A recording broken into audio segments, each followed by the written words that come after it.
Whenever you're ready. All right, we are live. Welcome to the Fox Den, everybody. We are going to have a really good show. We're going to have a blast. This lady, this girl, this woman fits in so perfectly. She's got a weird sense of humor, just like her, whatever, that lady over there. And we're here.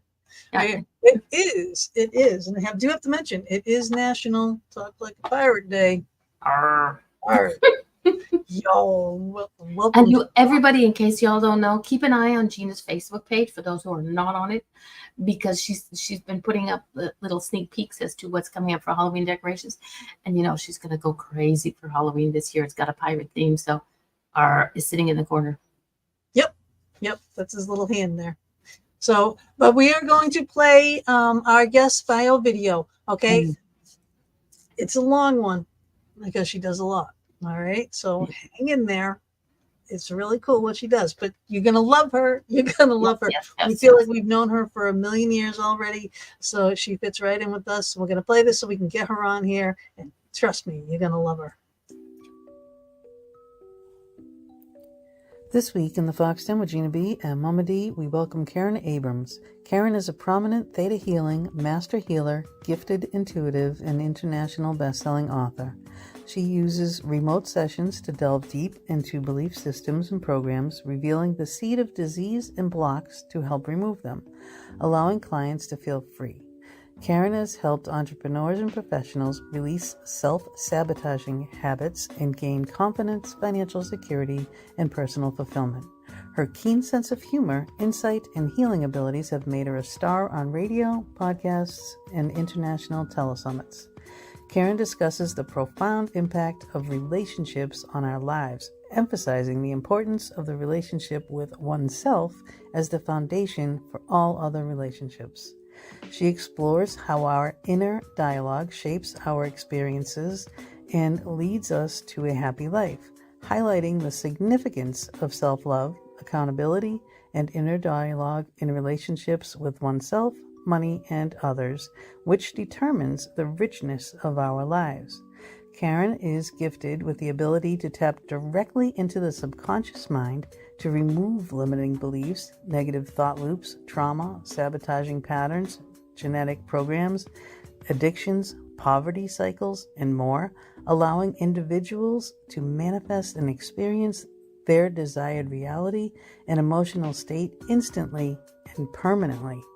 She leads group and private healing sessions using her theta brainwave to safely tap into the subconscious mind, body, organs, emotions, and energetic state of her clients. While in the theta state, Karen utilizes her gift as a claircognizant to receive information from God or Source and draws direction from spiritual guides, ancestors, past lives, higher self, and loved ones that have passed to facilitate and witness the healing and release of blockages, fears, triggers, ancestral trauma, trapped emotions, and more.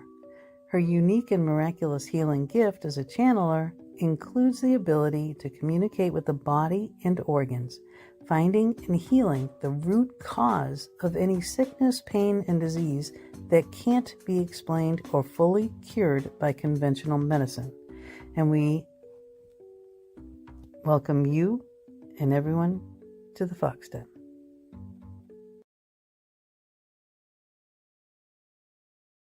That was a long one. It was. But it was, and the thing is, it only just barely scratched the surface. Yeah, I got a really good nap there, though, which was really nice because I woke up too early this morning. So I was just really, it was out. And then I came back and I feel so refreshed. I'm ready for this interview.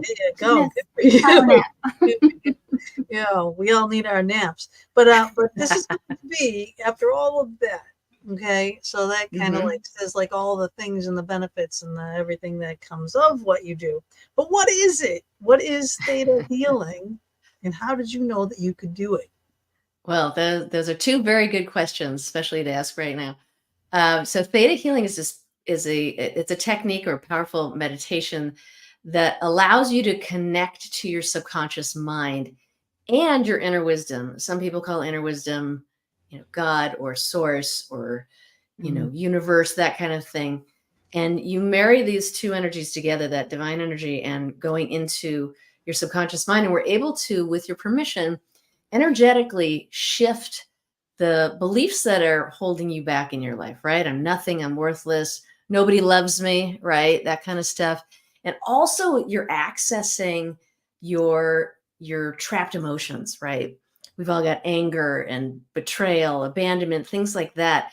And that combination of those negative beliefs and these toxic emotions kind of ride us into the rails, guide us to make decisions that aren't so great, and so right, to put it mildly, aren't so great. And so this work kind of swoops in here and allows you to shift both of those things, replace the negative belief with a powerful and a positive one, and then the feelings and the toxic emotions are replaced with unconditional love and understanding and compassion. So when you do both of these things at the same time, you start feeling better and lighter. You're much more deserving, right? And so you kind of emit that you want better treatment from other people, right? And you start making better decisions in support of yourself. And this is the part that I love also, is that part of you that procrastinates, you should do this thing because it's really going to help you.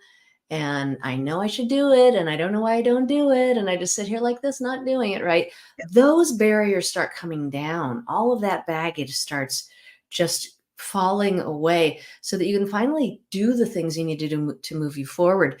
Because this is all about not only energy, but it's also about your actions, right? And you need both of them, at the right place in order for you to get what you want out of your life. Mm-hmm. And that's what you can with this stuff. I love this work. Thank God I've been doing it over 20 years and I'm just, it's so much fun. I just love it. That's awesome. Now, do you teach other people to do what you do? Well, I actually used to train in that and then train people in that. And then I decided to go on to what I found is that there's a lot more interest in healing anxiety and changing your inner bully to your best friend than it was to learn how to be a theta healer. And it seemed like it was a good move for me to make. And I still, I would love to teach people how to do it. But I ended up landing here because it was really, what are the things that go on in your life that you want to resolve? What are the issues that you'd like to move forward with that captured my interest more? Yeah, well, that's great, because helping people is what we're all about. Right. Yeah. So if somebody wanted to learn, would if them sending you an email, would that be an option that you might sort of like think about it? Well, right now I couldn't do it right away because I'm not.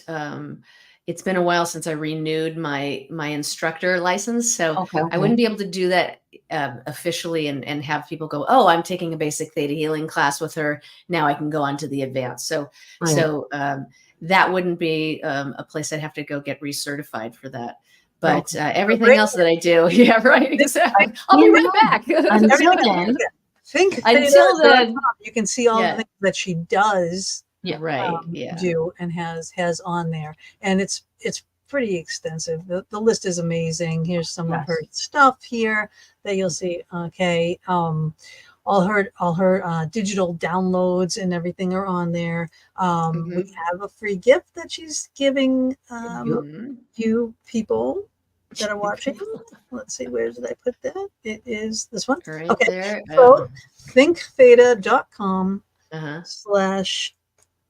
Love yourself meditation. Meditation. I'm saying that like that for the audio only version. Okay. And so there's a nice meditation there for you, and you can also find her on Instagram and Facebook. And we'll let that run for a little bit. What she's doing there on the bottom. Okay. Right. So what else we got in here? All right. Okay, we're good. Okay, so now all these things that we talked about, we have like a million things that could be done through what you do. Okay, right. Now, people, what is like the most common like issue you think people come to you with? Is it like people pleasing? Is it money? Is it love? What do you think the most Well, focus is on? it's interesting. A lot of the people who come to me are people who are stuck in the sandwich generation, right? They're taking care of their kids, they're taking care of their aging parents, they got a business, they're in a, usually in a relationship, or they're wanting a relationship, they're professionals or entrepreneurs. And they all feel like, not they all, but a lot of times what happens is they feel like they're being passed by, that they're the rocks of the family. They're the ones that everybody comes to for advice. And then they're so busy taking care of everybody else's needs that they don't have enough time to get theirs and move the dial forward for themselves in the way that they really want to. Right. And so, and that happens. And, as women, we've been trained to do this all our lives, to sacrifice ourselves for others, to earn our keep, to earn our, to earn our existence. And so this is a common place for us to go to. And when we get into a relationship, when we're parents, that really kicks up in a big way. And so it's very easy to go there. And now that most of the people, not everyone, but most of them are around the 40s to 70s area. And, it's like, let's make this chapter here the best one ever, because once you realize your own value, right? And that even though like it's dawning, like something, right. Yeah. like, That wait a minute. everybody's going to need, your kid's going to need help. Your parents are going to need help. But if you don't set aside time for yourself, even 5 minutes, something to do the things that you love to do, you are not going to be energized. You are going to drain your energy out, and you're going to start that malaise, that just goes, right? And you just go down, and then you kind of don't know why you don't feel good, and you don't know why you're not happy, and you forget how to have fun. And you start isolating yourself, and you don't have a rich social life, and all these sorts of things happen.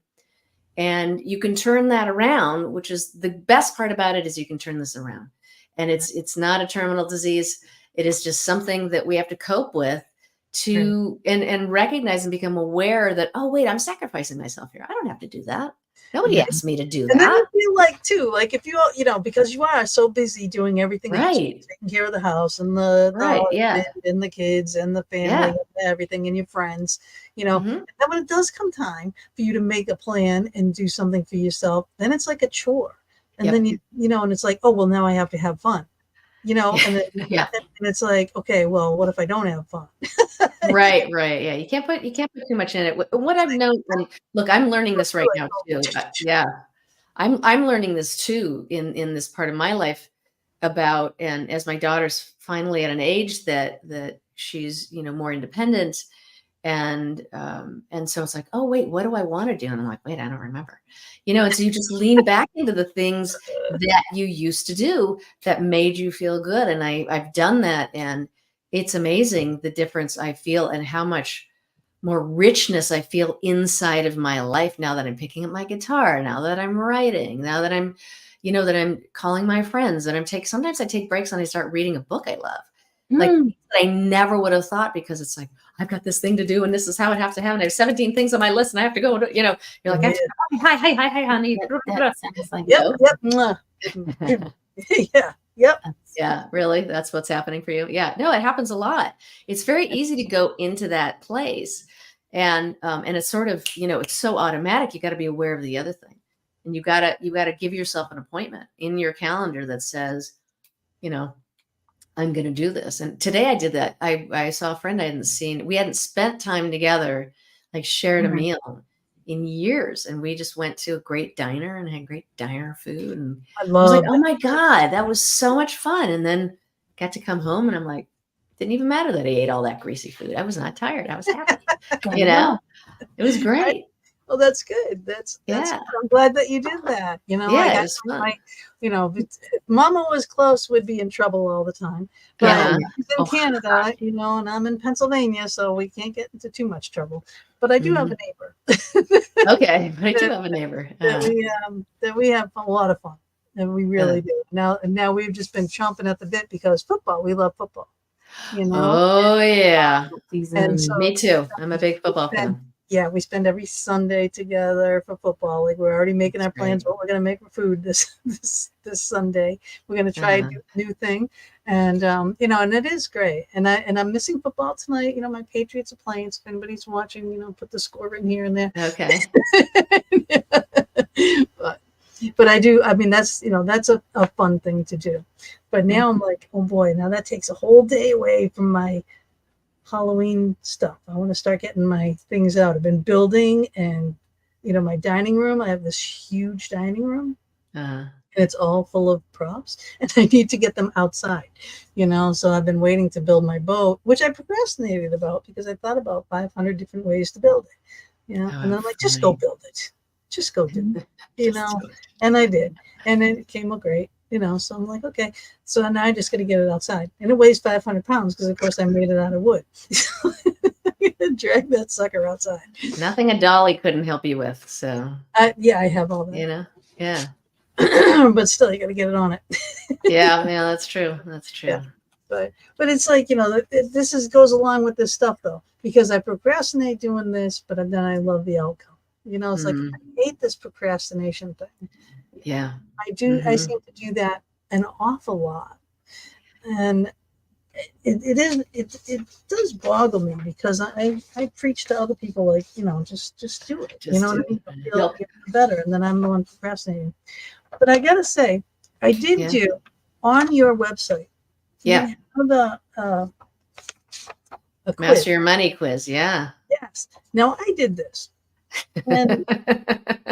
And I gotta say, okay, so my results somewhere. Did you pass? I don't know. I hope you didn't cheat. Don't cheat on the Master Your Money quiz. That would really be bad. Yeah.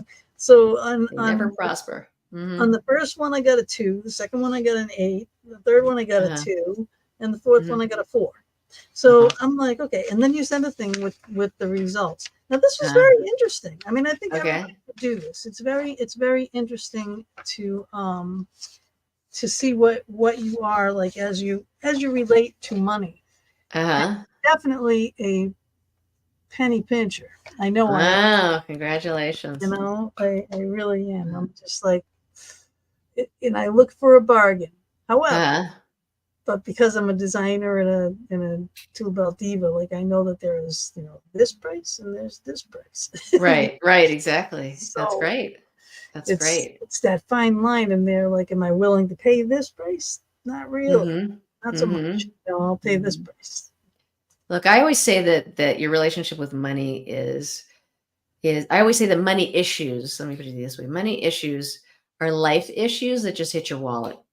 Right. And the relationship you have with money is one that, was modeled for you, right? At least by your parents and your grandparents. And even if they're in different socioeconomic levels, we look at the way other people relate to money. And like in my family, I'll give you an example. So my family, money was a secret. You couldn't ask people, how much they made, what did they do for a living, all this sort of, it was like, ooh, I wonder how much that was, ooh, look at that over there. Right.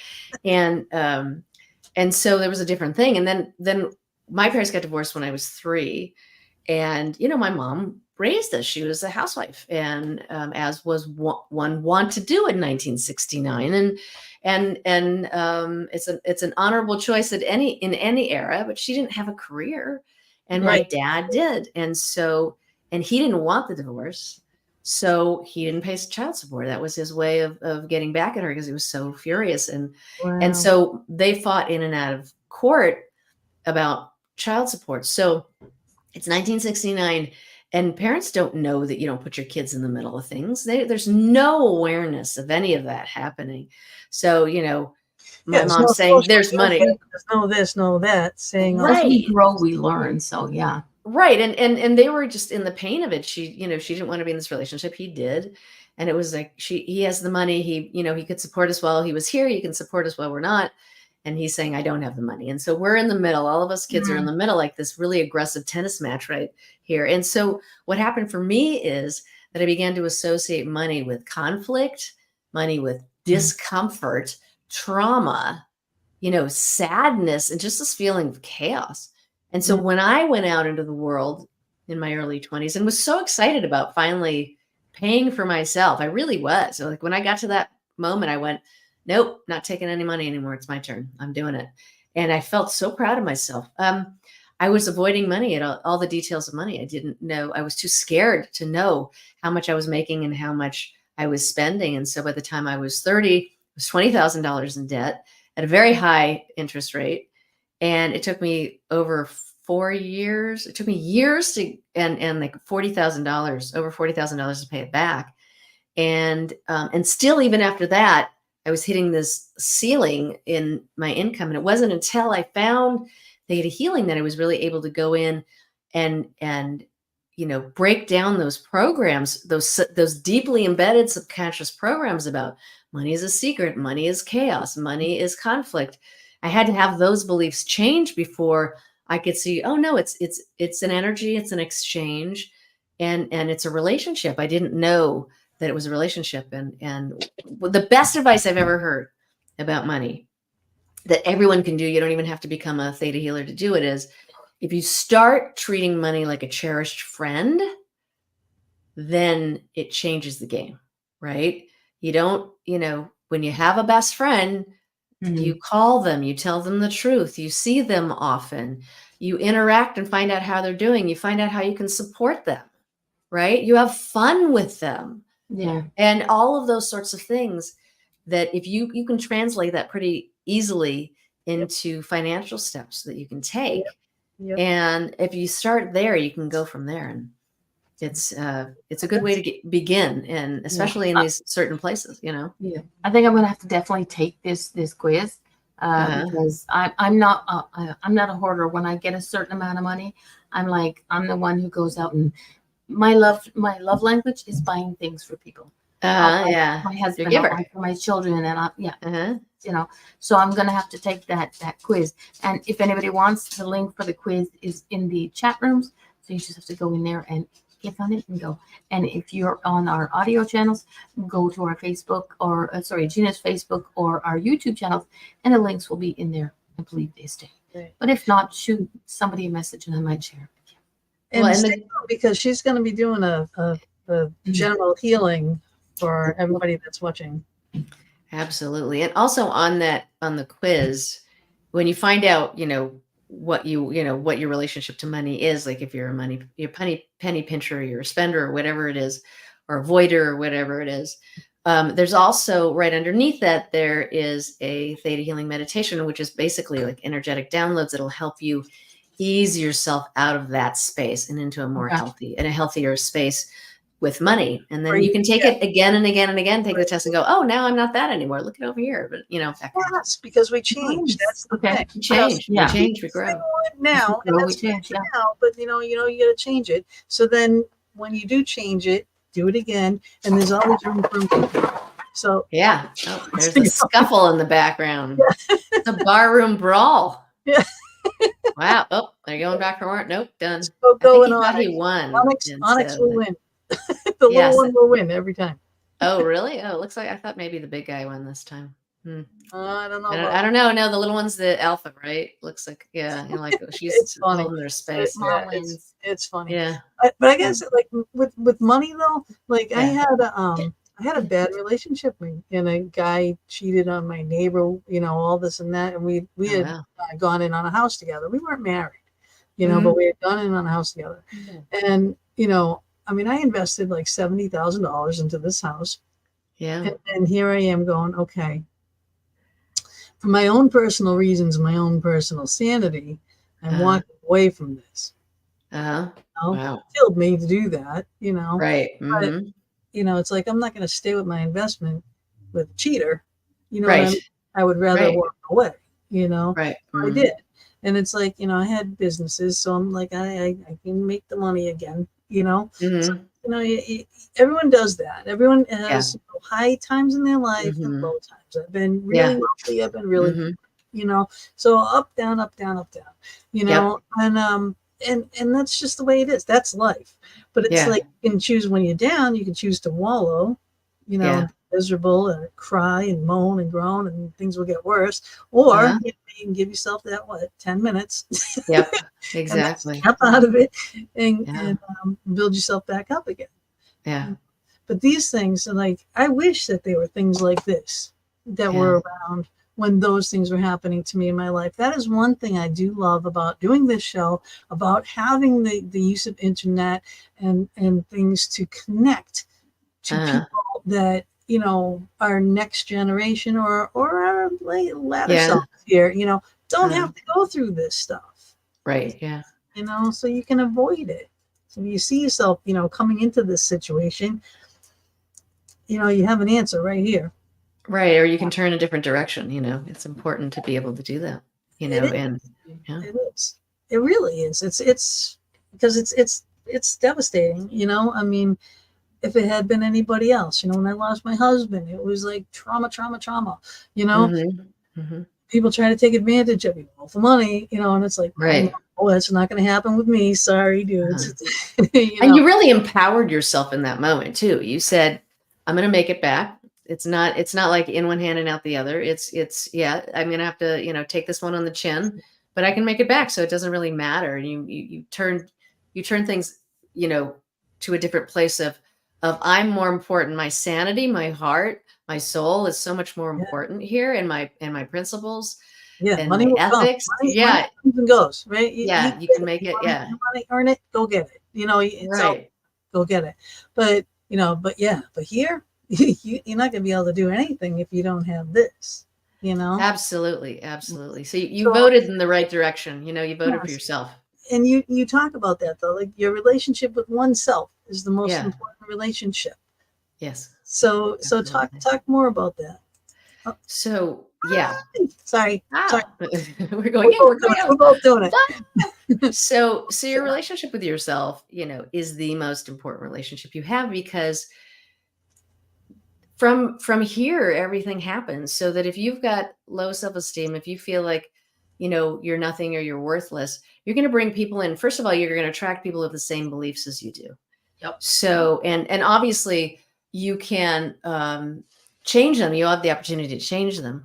But when you change them, then something else different happens. Once you're treating yourself well, you're going to emit that out, and other people are going to notice that. You know, I always say that victims and victimizers, you know, they always find each other because they're sending out the same signal, right? Somebody's aggressing and somebody's non-aggressing, but they're the same thing. It's water seeks its own level. And Joe Dispenza put it really well, where he said that your thoughts, you know, send the signal out to the quantum field, and then your feelings pull it back to you, pull the experience back to you. Which another way I would have just said is, you know, feelings, they pull experiences to you, they attract experiences to you, and we have them because of our thoughts too. We think a certain way, and then we have a feeling, and then sometimes the feeling gets the thought going, and sometimes the thought gets the feeling going. But either way, it's pulling in those kinds of experiences, and so people know how to treat you when you walk into a room. You know, they can tell how you feel about yourself. There's a great saying once that I heard, I think in a psychology class at UCLA many years ago, where they said the best students of human nature are cops and criminals. You know, they just see you walking and they're like, target. Right, not a target. Not a target. Target. Yeah. You know, they want, you know, predators want easy prey. They want anybody to fight. They don't want to fight. But when you'll get a fight. Right. And when you love yourself, people are like, oh my God, she's so happy. I want to be around her. The people who want that come to you and say, you're fun, you know, like, this is good. I like this. And they're people who want joy around them. They're people who have self-love also. Look, we're always going to be a work in progress. There's always going to be things that we're going to be working on, I think. And because we're always growing, we're always going to be growing. I don't think that ever stops. So there's probably places where you're up here, and there's places you're down here, right? And so we're trying to get us all to come up, but you know, we've just got certain places that we have to focus on more. And the more we do that with love and compassion instead of judgment and rejection, we're gonna be somewhere else. You know, we're gonna get somewhere else a lot faster, because when we judge, we push ourselves into a corner, and we can't do that, right? That I'm so stupid. I can't believe I did that, right? Yep. You can't get out of that corner. You can't get out of the corner, but you say, well, you know, I made a mistake. Yeah, I see that. I get it. This is what I can do next time, right? You know, people are afraid of starting a business. People are afraid of getting out of that corner and go kick themselves into play, right? Yeah. So the in between, she's still on no on no No strike. strike? How about the in-between still She's on? saying she's on strike from saying no. I'm Um, on. Carmen, I'm Carmen, still I don't on know what that means. no strike. No, I don't. I don't We'll have to understand. get that explained a little bit. You're gonna Explain, have to Lucy. explain that You have one to to us. explain it a little better. Explain, Explain. Lucy. We just need a little bit more on that one, and then we totally comment on what you really mean. So, is there a no strike meaning I'm saying yes to everything, or do you think it's a no strike saying I finally am saying no? Oh, I don't know. I've lost my train of thought. When she was going to say it, I have the old. well, yeah, very true. Yeah. In my defense, I just found out. Okay, Oh, wait, here we go. So she said, I'm getting the, oh, not my type. The no strike, meaning saying that if somebody's not your type, then you say For no. a relationship, you mean? Maybe she's saying that. I think she's saying that. Carmen, we're getting so much closer to the true meaning of yours. I am so excited and so vocal. Carmen, the next thing, Carmen, the next thing, we're going to nail it on the head. We're going to get it, Carmen. Third time's a charm. Nail this. We are here with you. We love you. Want to comment accurately. Relationships. Yes. Accurately in what you're talking about. Relationships. Okay. So you're getting, they're telling you not that. Okay, all right. So this is a relationship. Not my type. Okay. So you're attracting people who aren't your type. Maybe that's it. Do you think that's it? Or you're attracted to the people. You're attracted to people who aren't your type. All right, more explaining. More explaining, Lucy. More explaining. We're gonna get it though. No, don't you? We got 2 hours, honey. We can get it. We're gonna get it. Yeah, we can do it. We can do it. Yeah, absolutely. Here's a man in the uniform with cuffs. There you go. There you go. But one of the things, like I was just saying before, when you're attracted to somebody, you're attracted to them because they have the same negative beliefs as you have. So isn't that interesting? So, and if you think about it, it's like, yeah, life's hard, right? Yeah, life's a struggle. I want to know that somebody knows that, right? And so the opportunity when you fall in love with somebody or you fall in like with somebody is to evolve those beliefs into something else by being together. And because that your heart's involved, you're more likely to learn something, right? Okay, so yes, always getting the wrong ones and the right ones saying no to me. Okay, all right. So now I get it. If they're the right ones, they're not being the ones saying no. Though just what you think is the right one. I know. If you think they're the right ones and they're saying no, then they're not the right one. Well, okay. So let me take that one on for a second. So Carmen, part of that it might be that I need to be perfect to be loved is one of the, like a root, a root belief that could be in there. And you might be projecting that also onto other people and there might be like, there's nobody who is right for me. That could be part of what's going on here, or I'm going to be alone the rest of my life. And sometimes what happens is you've come by this belief, honestly, right? You've come by this belief because you've had experiences where the guys that you are attracted to are not attracted to you. And the ones that are coming towards you are the ones that you're not attracted to. So inside of that might be that, I don't belong. Where do I really belong? And it's more of when you start coming into that place of really loving and accepting yourself. And I'm going to say that because I realize that anybody can say that and you can see it on Good Morning America and you'd be like, okay, so whatever. Lean into my deal with this is because you need something that you can do is to lean into what makes you happy, because the better that you treat yourself, the more you're going to emit to other people that's the way you desire to be treated. Not only you desire, but it clicks into their brains. Like, have you ever had that when you meet people who have queen energy and you walk into the room and they're like, they've got that energy and it's like, I am the leader. I'm coming in, I'm the alpha, and you're going to respect me. Yeah. And you know it. You're like, oh yeah, I'm going to respect this woman. Oh my gosh, am I going to respect her? Woo, right? And you can dial that down or up or wherever you want to be, but she's emitting something that she knows she's deserving of in that moment.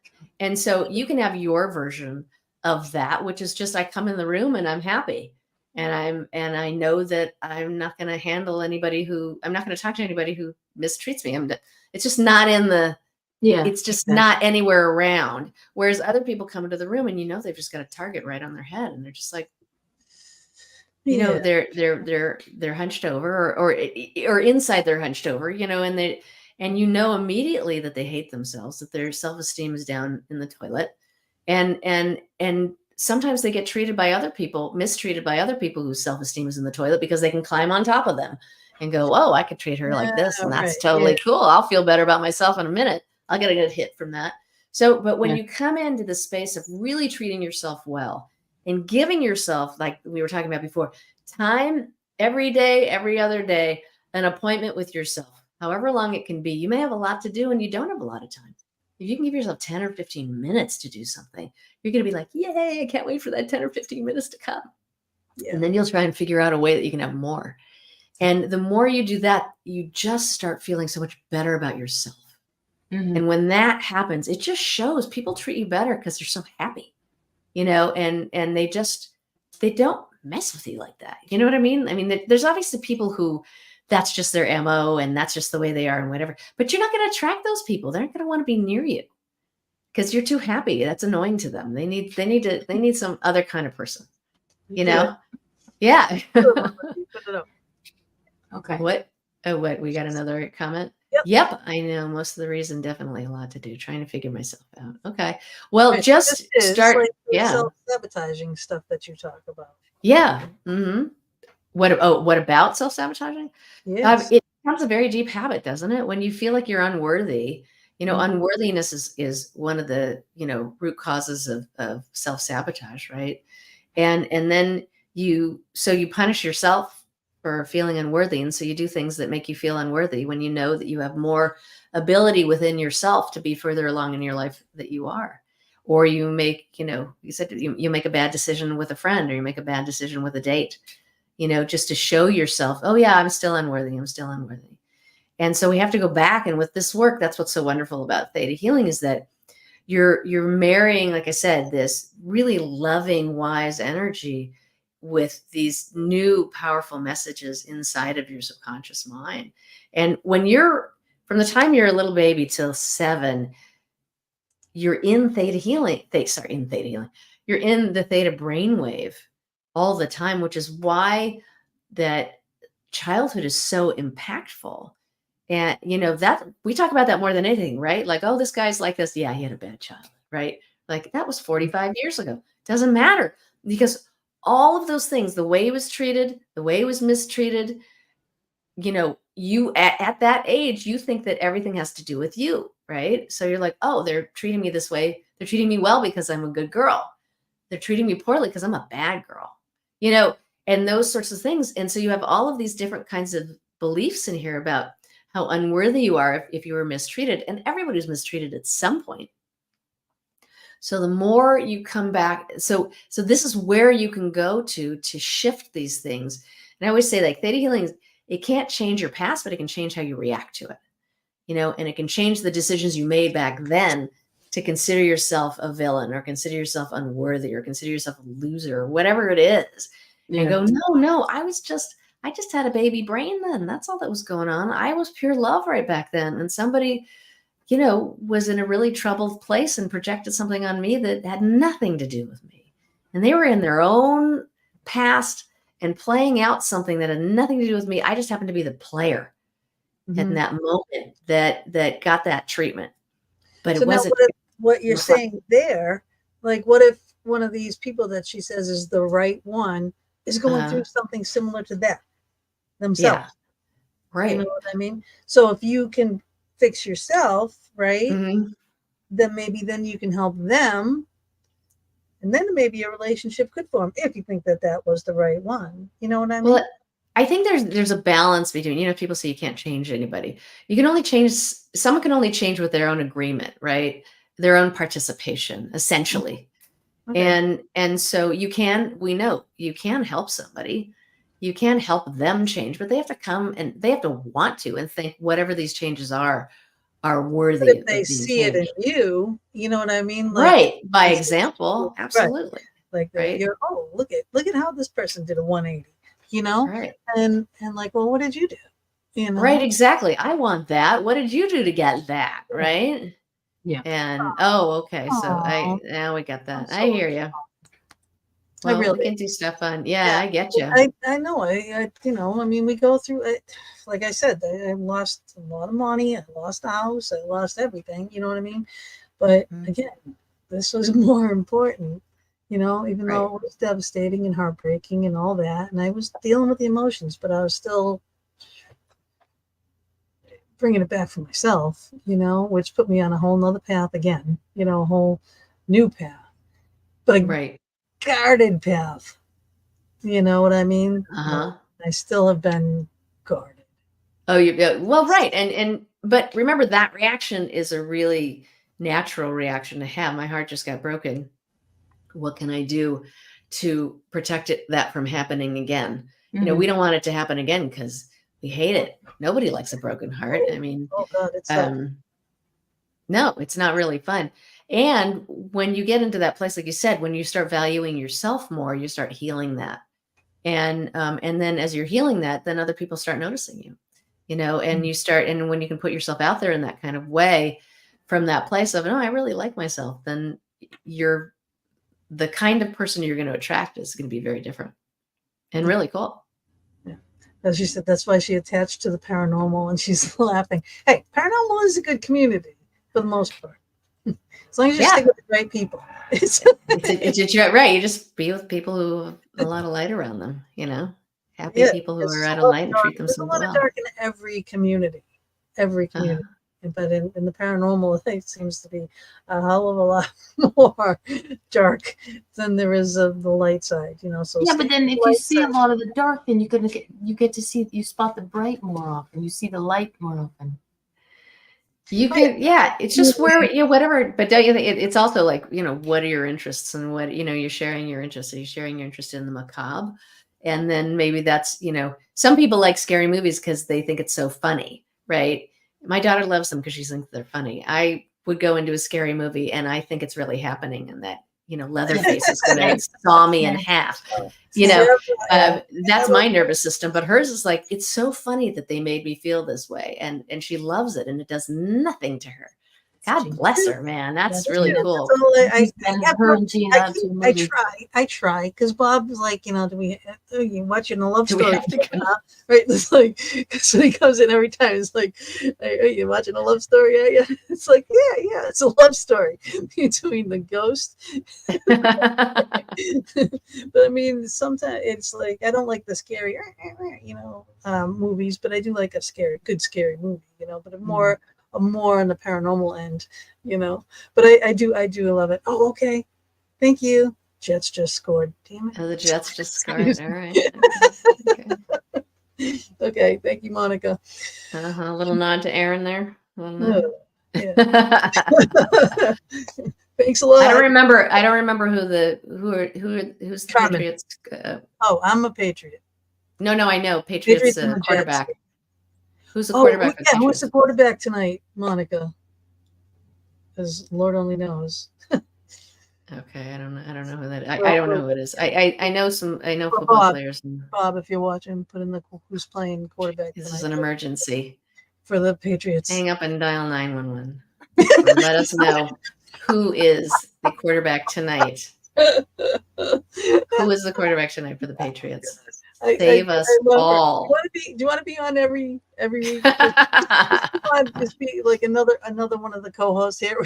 There you go.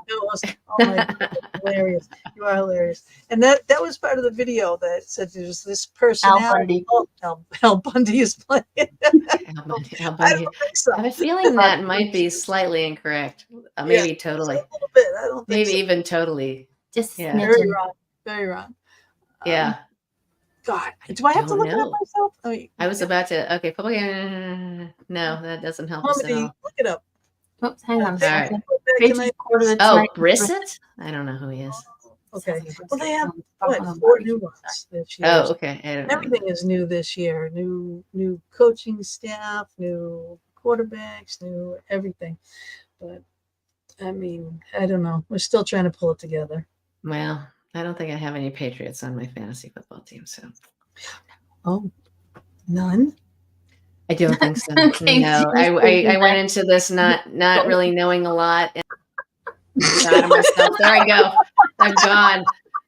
I had a whole list of people that I thought I was gonna, like 7 deep of every single position, and I was so proud of myself. And when we went into the trade with all of our friends, I got nobody that was on my list and anything. Well, So, I don't blame you, so because it's like such a, I mean, it's a new year, a new beginning, it's a new everything. but I'm so thoroughly entertained by football, so I'm happy. Bob's, As long as it makes me happy. fantasy football team this year was rated #1 in the league, and he didn't even prep for it this year. That's no, that's not going to be No me. more I prepping. started with a D-, and I'm moving up the ranks, but I started with a D-. So Oh, I hear around here is I Eagles hate and the Phillies. Eagles. I hate the Eagles. I hate any bird team. Any bird team? No bird teams. No Cardinals. Okay, I can't Nope. think of any other team. What other teams have birds? I don't Ravens. even know. None of them. Oh, you're right, Ravens. Okay, Baltimore. It's the other good team though. Nope. We can come back to Theta. Oh yeah. Yeah, let's go back to Theta. What? So What? let's heal. Our mindset. Well, what do you want to do? Tell me. What would you like to do? Oh, well, actually, all right. So what we were Yeah. talking about with Carmen, okay, about relationships, Yes. self-healing, Love. Yeah. self-love, stuff, the self-sabotaging. If you were to do a healing Yeah. for our people, could it be Yes. based on that, on Sure. those things? Sure. You want to do something on self-love and okay, sure. And relationships, that's what you want? Yeah. Would that be good? Does that sound good, you guys? I think it is. Look at this. I have a job where I was working 6 days a week, 70 hours a week. 6 days a week, 70. Wow. Lost myself majorly. I left that job in April. I've been trying to find myself again. I think you found yourself when you left. Yeah. So I think you're already there. It's just trying to find something that you want to do. I totally get, but you found yourself. You left that job. Yeah. Yay. Just when you see that Johnny very empowering. Yeah, because we'll do that. I mean, I swear to God, since I've been here and stopped working, I work more here than I ever did working. You know, it's ridiculous. It's really ridiculous. You're doing, Monica. You're not even trying. You're doing. Yeah. Mm-hmm. Yeah, you do. Absolutely. But what do you think, Monica? Do you like the idea of that? If she was going to do a healing session like now for you guys, would you want it on that? Would you want it on this, self-healing, I just need a few yeses and we're on our way. Yes. Yeah. Okay. Yeah. All right. I think. I don't see the reaction. The reaction time is okay. You did the right thing. Retail in medical field. And Carmen says yes. Yes. Okay, you did the right thing. Sure. Yeah. Okay. All right. There was a thumbs up to go. Yeah. So now take off. Okay. What do you want us to do? Okay. Well, just sit there and look pretty is most of what you have to do. All right. So basically what's going to happen in a session, and you can tell me how long you want the session for, because we could go for a really long time or just have something very brief. So whatever you want. But is that I'm going to go into the theta meditation, which means I just have a process that I learned over 20 years ago to go into that space. And then I'm going to ask if it's okay to come into your space. You say yes. You two will be our proxies where you'd say something out loud. So you can say yes out loud or in your head, everybody else. And then I'm going to start saying things like, would you like to have an energetic download of a feeling? So that's like, some people don't know what it feels like to be completely loved. Some people don't know what it feels like to be included, right? Or to trust your gut because people have always given them different messages to stay away from that stuff, right? And so when you give permission, first of all, your brainwaves slow down to that theta brainwave state. You're opening up your subconscious mind, and it's coming in a form of unconditional love, basically.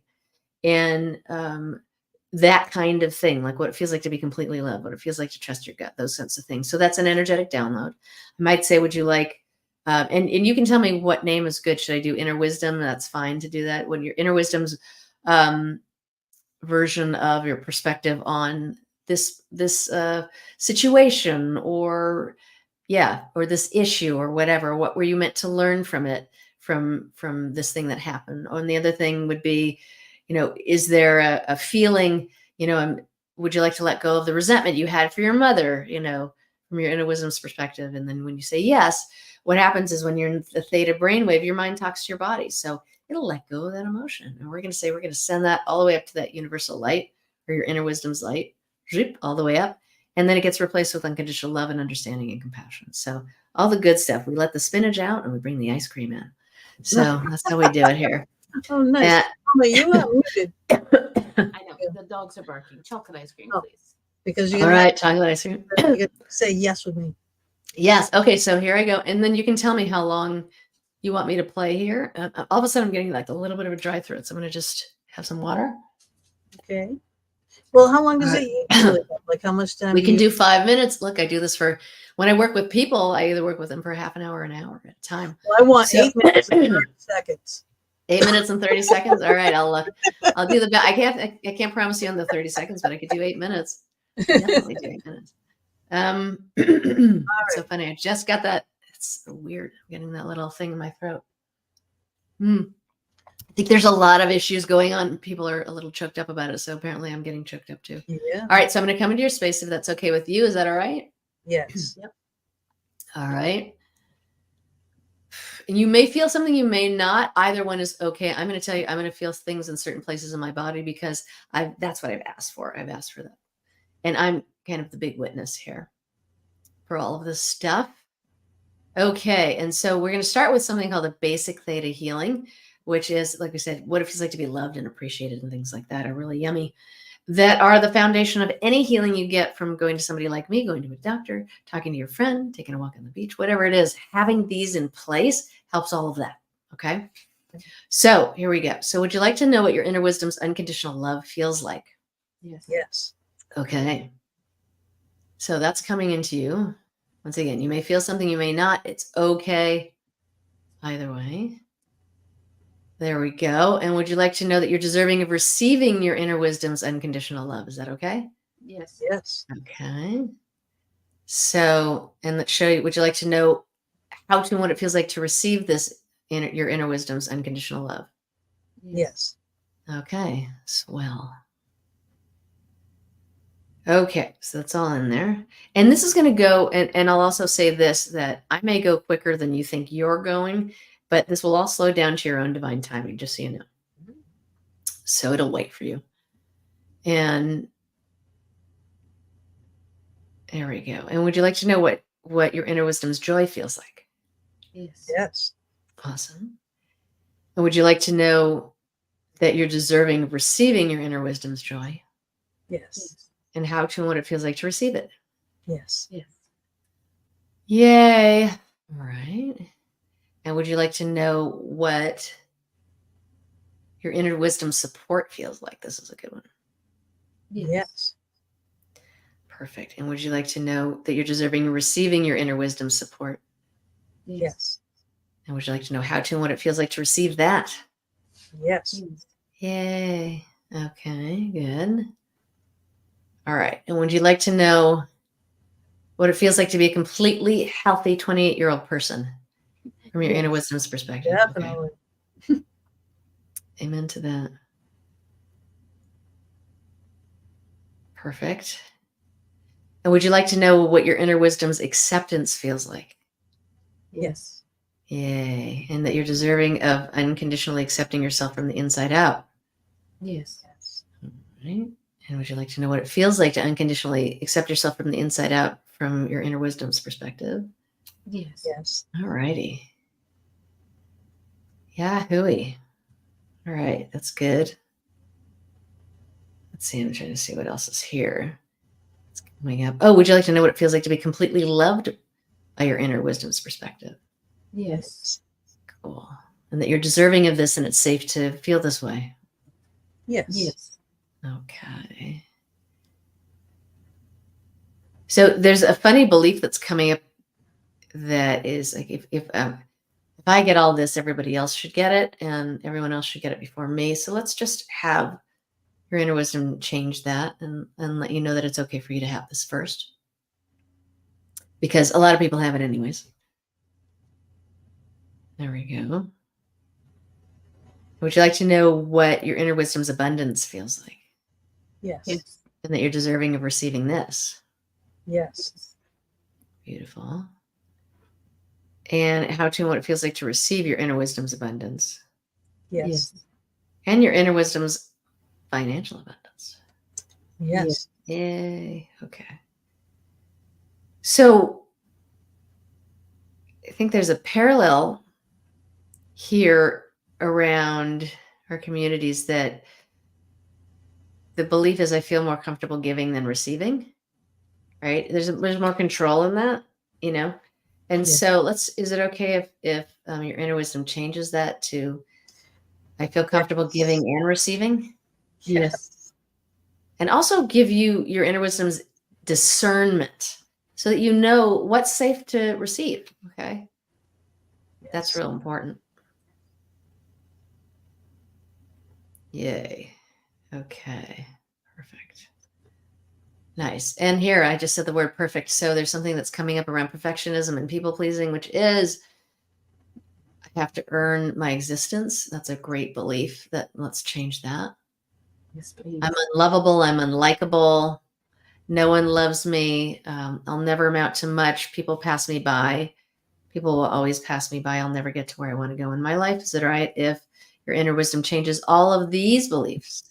Yes. Yes. Okay. Yay on that one. These are really important. There's also a feeling of, oh, wow, God hates me. So this is an old belief and I'm unworthy of God. So this is like generations. This might be like 3,000 years old, like this is old. And so let's have your inner wisdom change all those beliefs. Because remember, sometimes the way that religions were taught was that we're unworthy of God and then God loves us anyway. And so we're just going to give you, and it's an old, even if you don't believe in the word God, so to speak, it's such an old belief that it's good to change it with that God word in it. Yes. Yes. There we go. And show you what it feels like to be worthy of God and know that you are worthy of God. It's in every cell of your body. And that you are already what it feels like to know that you're deserving of existence and that you're deserving of good fortune and deserving of good treatment. Oh, and that's where boundaries come in. Here we go. Yay. It's let you know what your inner wisdom's healthy boundaries feel like. There we go. Awesome. And that you're deserving of receiving them, how to and what it feels like to receive them, if that's okay. Yes. All right. And that it's safe for you to receive healthy boundaries. And so now when you're in a relationship with somebody who mistreats you, they don't want you to have healthy boundaries.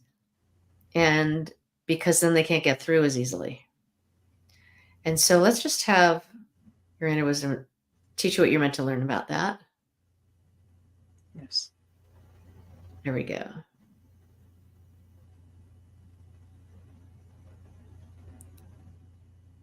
And show you how vital you are, how valuable you are, what it feels like to be happy for no reason, that it's possible to be happy for no reason. So there's a belief that says I have to have a reason to be happy. Is it all right if that's changed? Yes. Yes. Thank you. That was a really good one. And show you what it feels like to love yourself unconditionally from the inside out, from your inner wisdom's perspective. Would you like that? Yes. All right. I deserve to be punished. I deserve to be abused. I deserve to be left. Those are all old beliefs. Is it all right if your inner wisdom changes those? Definitely. Yeah. That's good. I deserve to be poor.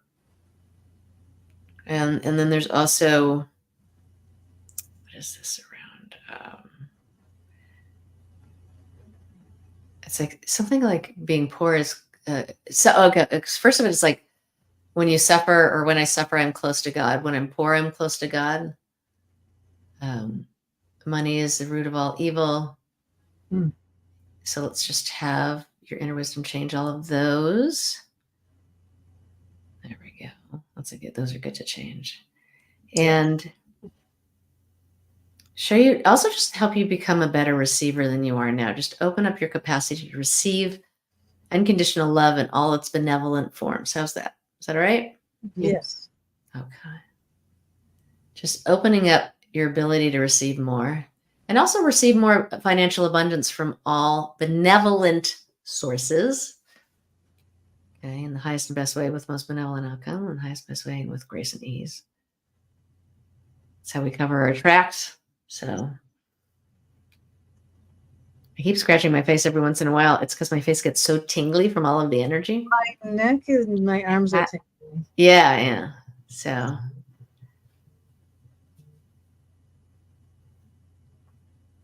there we go. My ears. Yep. Yeah. My ears are tingling too. My head starts tingling. But a lot of times it's my face. So it's just, I guess, the most sensitive spot there. And so that you're deserving, what is this? Oh, okay. Would you like to know what healthy romantic love feels like from your inner wisdom's perspective? There we go. Thank you. Yes. All right. And would you like to know you're deserving of receiving healthy romantic love? Yes. All right. And would you like to know how to and what it feels like to receive healthy romantic love? Yes. All right. Would you like to know what healthy paternal love is from your inner wisdom's perspective? Yes. That's good. And would you like to know that it's safe to have this and it's possible? Yes. Okay. And would you like to know what healthy maternal love feels like Yes. from your inner wisdom's perspective? Good. Would you like to know it's safe and possible for you to keep this too and receive this? Yes. Okay. And would you like to know what healthy sibling love feels like from God's perspective and from your inner wisdom's perspective? Yes. All right. And that's safe to have and safe to keep, safe to receive and possible. There we go. And healthy platonic love. Would you like to know what that feels like from your inner wisdom's perspective? Yes. Okay. And that's safe and possible to do so now. There we go. And healthy work relationships from your inner wisdom's perspective. Would you like to know what that feels like? Yes. You have one here, so that's easy. Yes. And know that it's safe and possible to have this. It is possible to have a work partner and have a life partner and have those partnerships go well. Yes. Oh, yes. And that everyone can use their strengths to help and have their weaknesses compensated by the other person's strengths. Yes. That's okay. Yeah. Cool. All right. And then let me see if there's anything else here. I think this is pretty good here. This is a good place to, and let's also, if it's okay with you, just have everybody get a body healing. There we go. Yeah, there we go. And inside of any theta healing session, you do the body healing at the end because then all the beliefs and the feelings are different, so you feel more deserving of receiving it. There we go. Yay. There it goes. Yes. Perfect. All right. So there's a little taste. You might feel a little wasted. I know, right? A little stoned. A little high. A little bit. Yeah. Yeah. It's not a good time to operate heavy machinery. All here. Don't drive while you're doing came this. around here and started into here. In my earlobes. I remember when I was teaching this basic theta healing class once, and I told everybody, don't do this in the car. You just do this in your, home or wherever. And so the next day, a guy comes in and he goes, "You know how you said don't practice theta in the car?" He goes, "I did." And I got into a little bit of a fender bender, and he goes, "But I have to tell you, I've never been so calm in my life after an accident." There's the silver lining. Right? Yeah, really I do. funny. I feel good. I don't know. How about you guys? Do you guys feel good? Oh, I liked it. It was giving me, for me, it was upper body, the trunk. Monica says so relaxing. So relaxing. Trunk is like tingling and vibrating. This side of my head is just like, yeah, I know. I've still got the going nuts. The tingle. Yeah, I can feel that. All I can hear. I can feel all that. It's happy energy. It's really happy, loving. Yeah, it's happy, loving energy here to help. Here to help you in any way. So relaxing. Yes. Okay. I like that. Feeling of peace. Nice. I like that. Lighter and easier is something. Yeah. And remember that as you move forward into your day and your week too, is notice what's easier and lighter because of it. Because what you focus on just gets bigger, shows up more in your life, what you focus on, right? It gets bigger in your life. And so when you notice what's changing in a really positive way, what's easier, you're like, ooh, and you start riding that wave, you start surfing it. It's very cool. That's exactly it. Ride that wave. Because when you Mhm. feel like this and you feel so good and so calm and so centered, like I feel like this after I do my meditations Yeah. and my poundings and things like Mhm. that. I feel like that. And it's like, yeah, I want to keep feeling like that, And then Mhm. again, sometimes you do procrastinate doing it. It's like, oh, well, I don't have time to meditate right now. I'm not going to do it right now. I'll do it Right. later, and then Uh-huh. you suffer. And then it's like, and then you'll all of a sudden be like, all right, I just need 2 minutes to myself and just, and it could be that quick, Yeah. just to flush all this stuff and get it out from everybody else. And you feel so much better. Yeah, it's a pillar in a holistically successful life, to carve out that time where you're taking care of your nervous system. And look, we take care of our nervous system by exercising. I walk, I do exercise, I like to hike, I like to do different things. And the meditation does something very different. And I meditate also, including this work. This work is a form of a meditation. Yeah. But like I do something called Siddharshan Kriya Yoga breathing, sky breathing.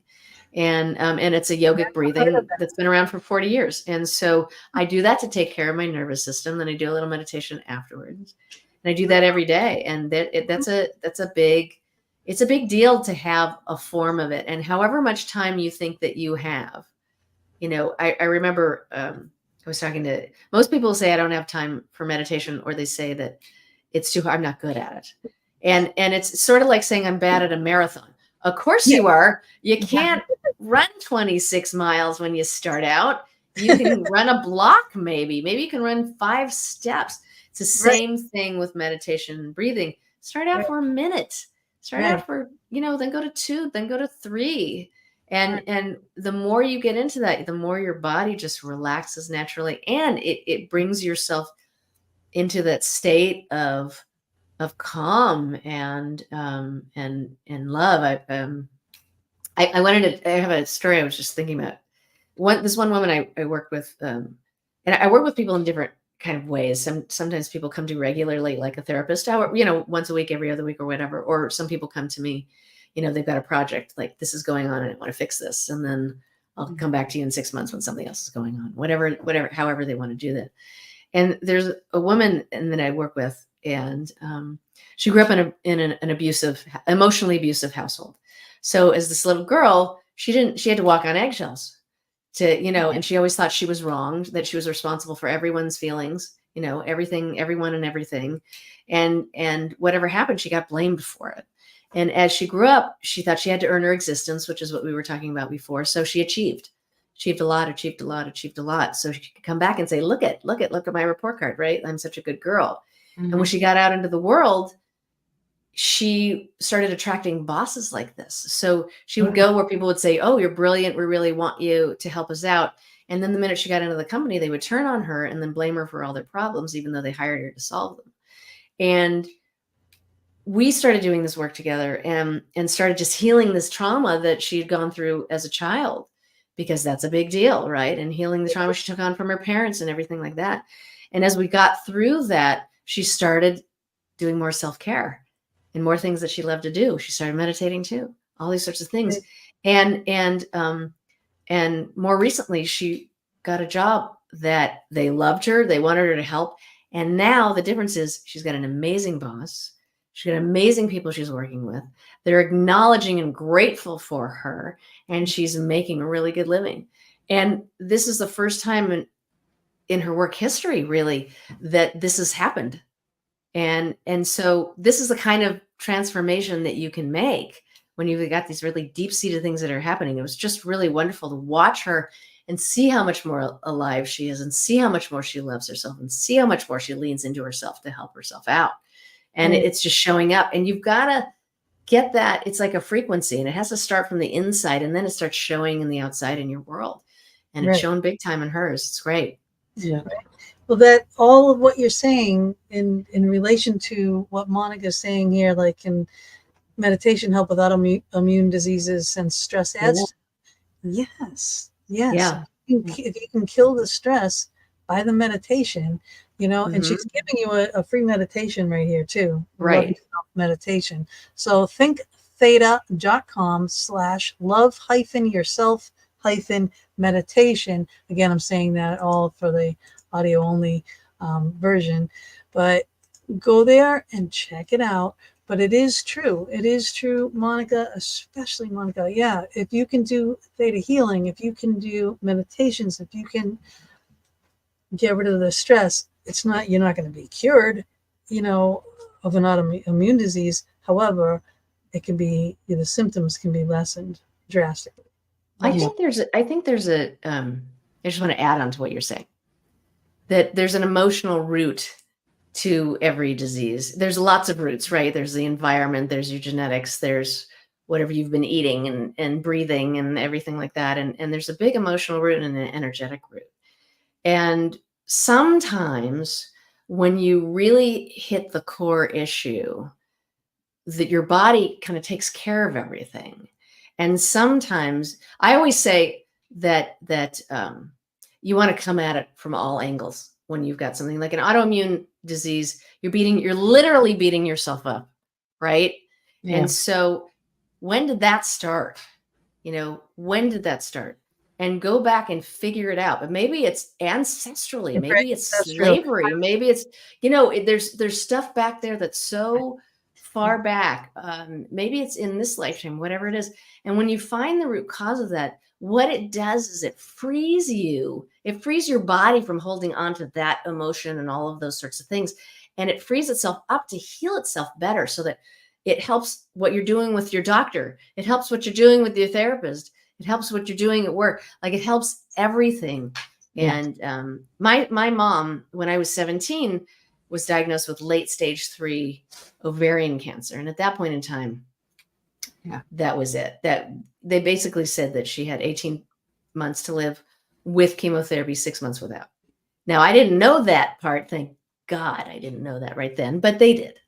And so she did everything she could to get better. So that meant double dose of chemotherapy. She had a nutritionist. Then she had a meditation teacher. She had an acupuncturist, an acupressure person. She had a psychic healer. She went like everything you can do, conventional and unconventional. She went for it and left no stone unturned. And she got surgery.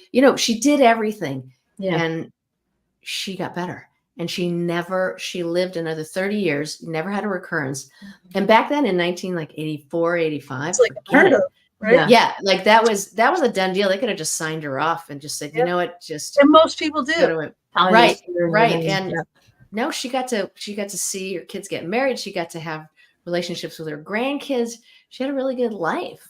Right. And so she got that gift from there. And so sometimes when you can get the emotional root and then your body does it. But I always say, because of what happened with my mom, I know that the doctor's office isn't the only place to go to for healing. Yeah, no. And B, do everything you can. I had this one girl who had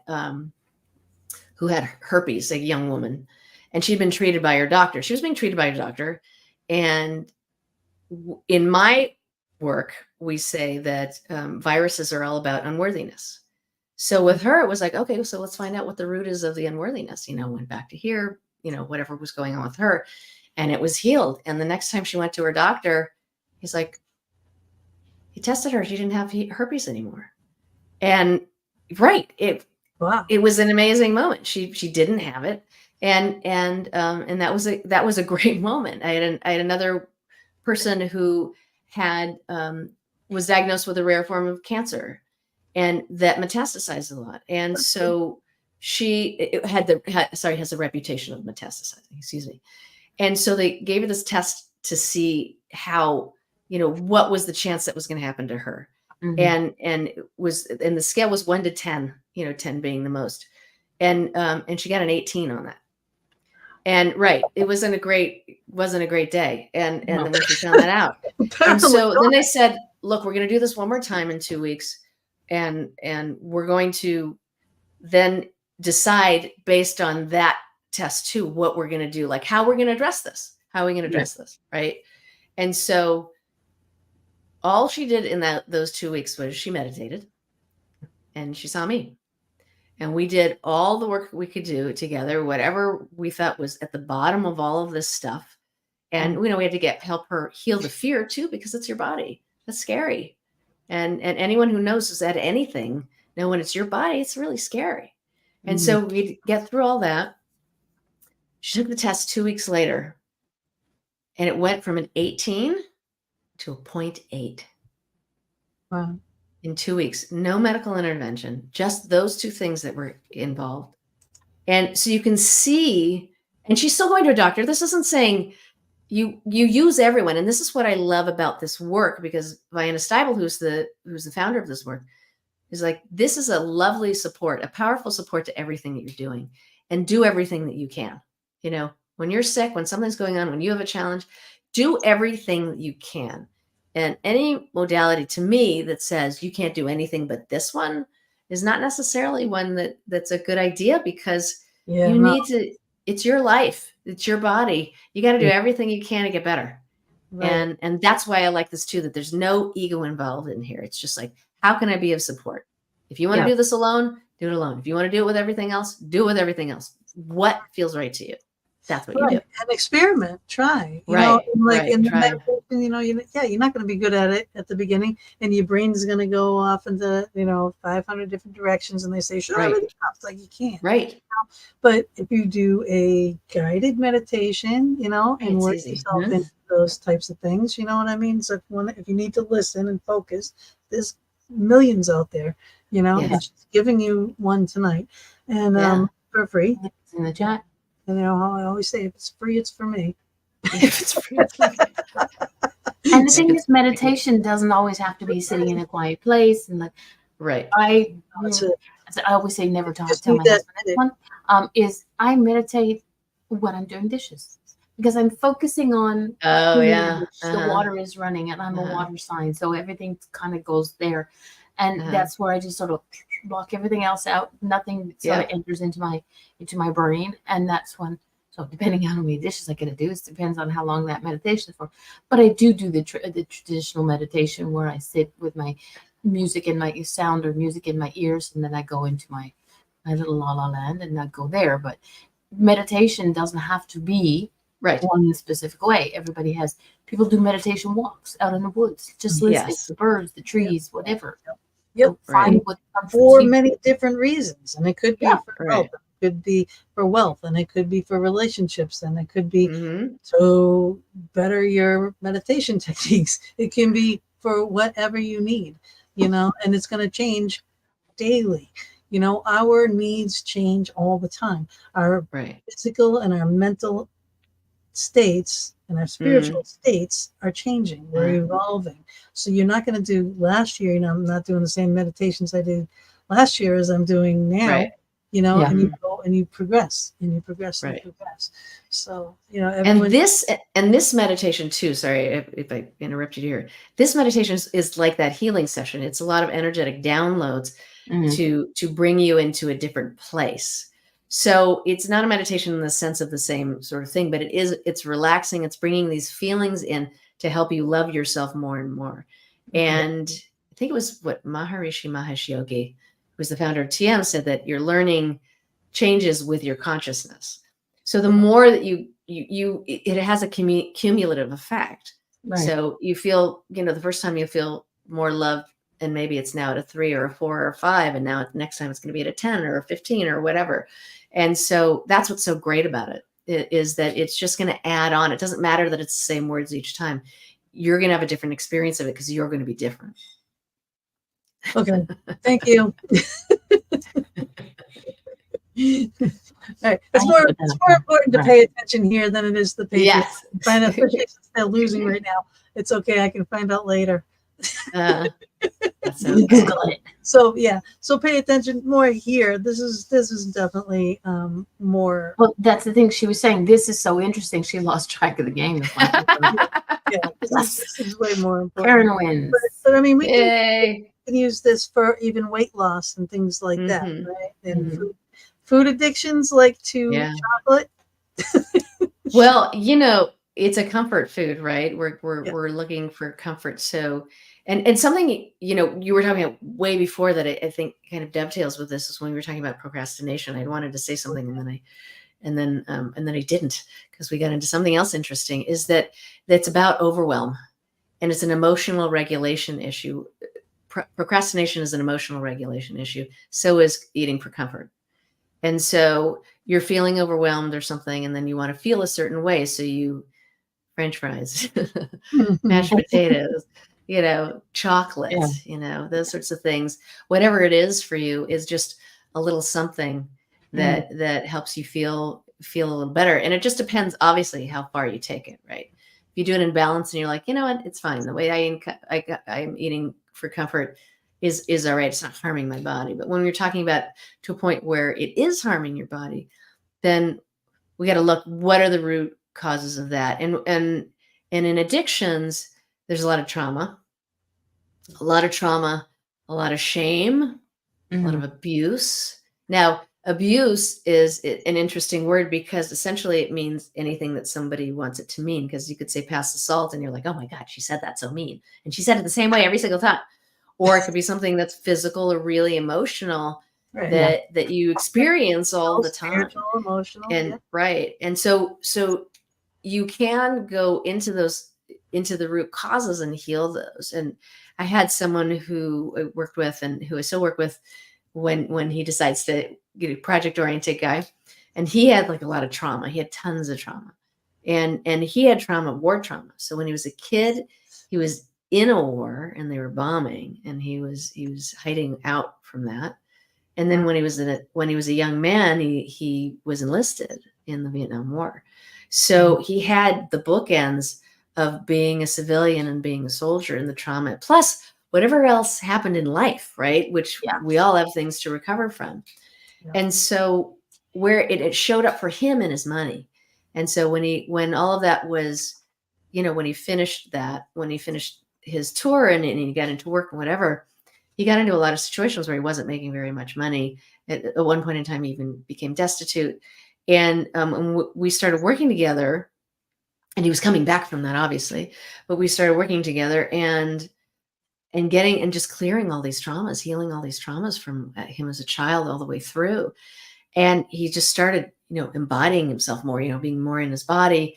And he started realizing that he's a really brilliant guy. And he's like, I'm really interested in investing. And he started reading Wall Street Journal and all these other journals and doing all this sort of stuff.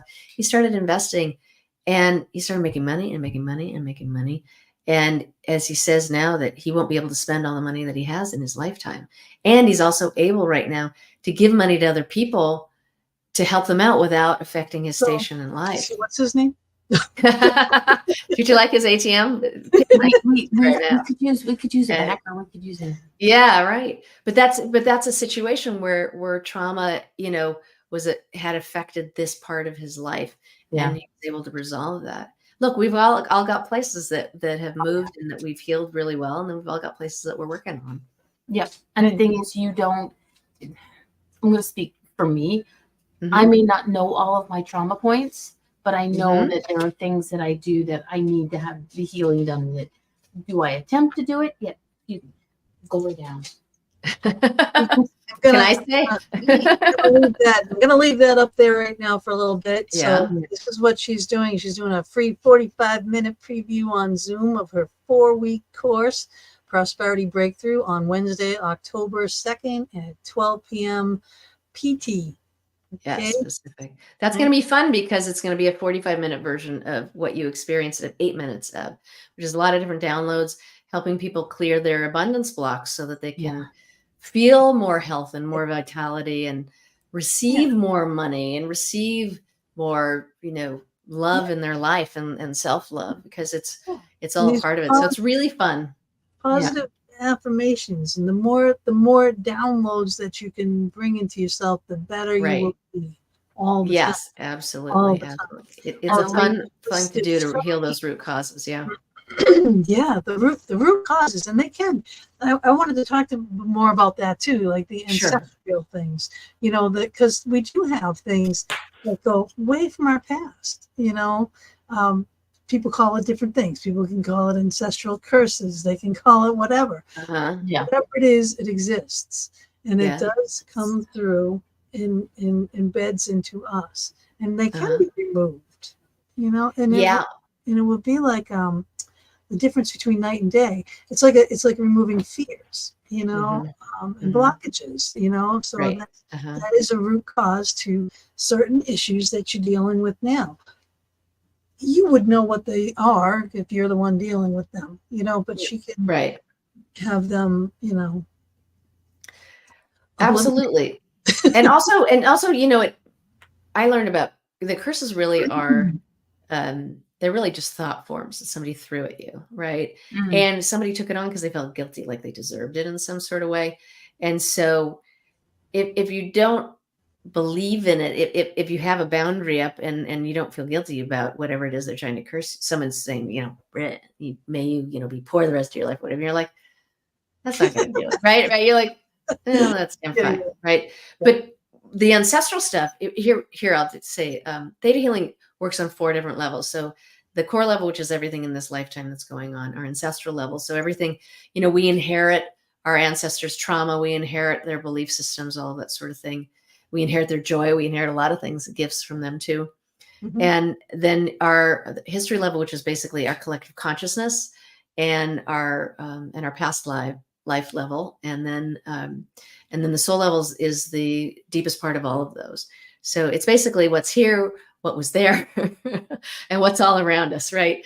And on a level, and so you have a lot of people that are sitting on your board of directors when you're making decisions, when you're moving through your life. They're all there, and when you make snap decisions, you know, you're still the president, as it were, and you're still making that final decision, but you're influenced by all of these things that are going on with you. So, you know, if we go back to something that happened ancestrally, you know, there can obviously be traumas there that affect your decisions. There can be, if there was a curse there that somebody took on because they thought, oh, okay, I'm going to be unhappy the rest of my life, or I'm going to be poor. Well, maybe one of those things, that thought form got in your head, I'm going to be poor the rest of my life. And that's the version of it that you have. And so it's real good to change that so that you can aim yourself towards the North Star, you know? Yeah. I mean, I think this is wonderful. I really seriously do. Excuse me. I don't know what's going on. My throat all of a sudden. Yeah. Well, there's energy. Yeah. That's too much. You're like, calm down. Calm down. But look, guys, go to thinktheta.com. Seriously, check out our website. This again, thinktheta.com /love-yourself-meditation. Go there and check that out. All right, that's a longer version of what she did tonight, which I'm still feeling it. I'm feeling like I'm feeling something different now. I'm feeling a little like giddy-ish. Yeah. So, you know what I mean? Like, that's good. No, that's not Gina normally. I mean, she's cute always, but this is the giggly teenager. There's a before and an after picture, and we're seeing the after. Yeah, right. Exactly. I also call it like the interfacial, that, you know, that you just, your eyes light up, you know, you feel like you look younger, you're brighter, I can see the eyes. Well, we'll have to talk every day. Yeah, that's all right. We'll take up 30 years by next week. But you can go and check her out on Instagram. So Instagram.com/thinktheta/ and you can go to Think Theta on Facebook and find her there. And don't forget about October 2nd, which is her free course, Prosperity Breakthrough. And back to my comments. Oh, wait, and we keep hitting the wrong buttons here. So explain to me what's going on here with these. So we have what's going on with making life happen. Yes. What goes on when they sign up for these programs? Sorry, I had to take some water. Oh, so I changed it to making business life happen, actually, and so because business and life happened at the same time. So basically, I think there's 25 different theta healing meditations in here for everything that happens while life moves forward, or all the life that happens when you're in business. You know, so there's theta healings on trusting your gut. There's theta healings on grief. There's theta healings on healing your family relationships, and all the things that kind of happen while you're moving in your business and life, so that you don't have to do them all at once. There's a lot of them there. They can be anywhere from 5 minutes to 25 minutes long. and you're just listening for what's going on with you right now. You can go down the list and go, oh, I want to work on that thing over there, and I want to work with, that thing. And that can make it so much easier for you, Grief and it's really fun. Grief has been pretty brutal. Yeah. Last year I lost my dad. This year I lost my mom. I just lost my dog. You know what I Oh, mean? wow. And like traumatic, very traumatic. And before that, I lost the other dog that was the last link to the husband that I lost. That's a like, lot. Yeah. And in the meantime, you got to work. So, you gotta just keep going, especially when my husband died. That was the worst, because there was no time to grieve. He was only 50. So it was it's no time to grieve. And it was no idea, and he was like half my business, Wow. And so it was like, okay, now I got to plan a funeral. I got to close down his business and then keep my businesses going and keep the house running and do everything and close down all his jobs and, the people that are trying to get you and all that kind of stuff. So it's like, I had to go into way work mode, and put the grieving way over here. And that's the thing about grief. It's such a powerful emotion that if you don't deal with it, it will deal with you at some point in time. But the wonderful thing about grief is it will wait. It's like it sits on your couch and watches cable TV and makes long distance phone calls there until you're ready They're like, I'll be here for decades. I'm fine. I'm good. I'm comfy. Right. And so once you start allowing yourself, and like you said, when in those moments, if you have too many things to do and you've got kids to raise and you've got businesses to close down and you've got these things, sometimes the survival instinct is to just shut it down because I can't do this right now. Because if I do, I'm going to fall apart, and then there's not going to be anybody to hold this house up. And so it's a reasonable place to go to in those moments. And it's just when you finally start getting space in certain places that it comes out. And I remember one of the first big losses that I had with my stepfather, and that I noticed that I'd be driving or I'd be in the shower, and then all of a sudden I just start crying, just be like, bah! All of a sudden happened to me with, I lost my mom 9 years ago and my father last year. So, going through that first year of grief, and it's much more raw than any other time. And just allowing that and giving it space. I love doing this work with grief too. And I've helped people with when their children, when a child has died, and help them just understand. I had a man who had a daughter who was 23 years old and died of a drug OD. Now she's 23. He can't do anything. He couldn't stop her from her addiction. He couldn't, she wasn't 10 years old or in his purview at all. And so you just watch it happen and you just wait. And it's just such a powerless place to be. And then you feel guilty, like you're responsible because you're a parent. And we just had to go there with him and just really change this. I'm responsible for her, that he had to let go of the fact that there wasn't anything that he could do. He had to be able to accept that, that, and let go of, he had no control.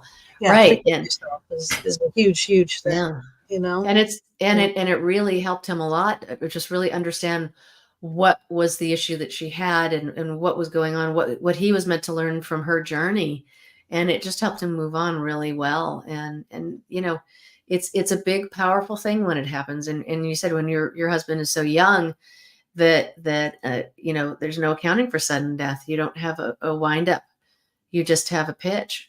And it's all of a sudden there. So there's so much shock and there's so much trauma. And then you've got to put a pause on it, and so and then it just comes up later, but it will come up, which is the beauty of it. Also, you just have to realize and have the awareness to know this may have been 10 or 20 years ago or whatever, however much time it's been, but it'll come up like it was yesterday because you didn't have the day after or the day of to be that way. Yeah. At first it was like this. It was like, okay, I put all that aside so that I could do all the things I needed to do and still work and still, with the house and all that kind of stuff. Get rid of all the equipment I didn't need, just keep the equipment I need, all that kind of stuff. And and it would have hit me when I was at someone else's funeral. Yeah. It's a trigger. Oh my God. I'd have like the biggest meltdowns at those things that I would have to actually leave. you know, Mhm. and that's when it hit me.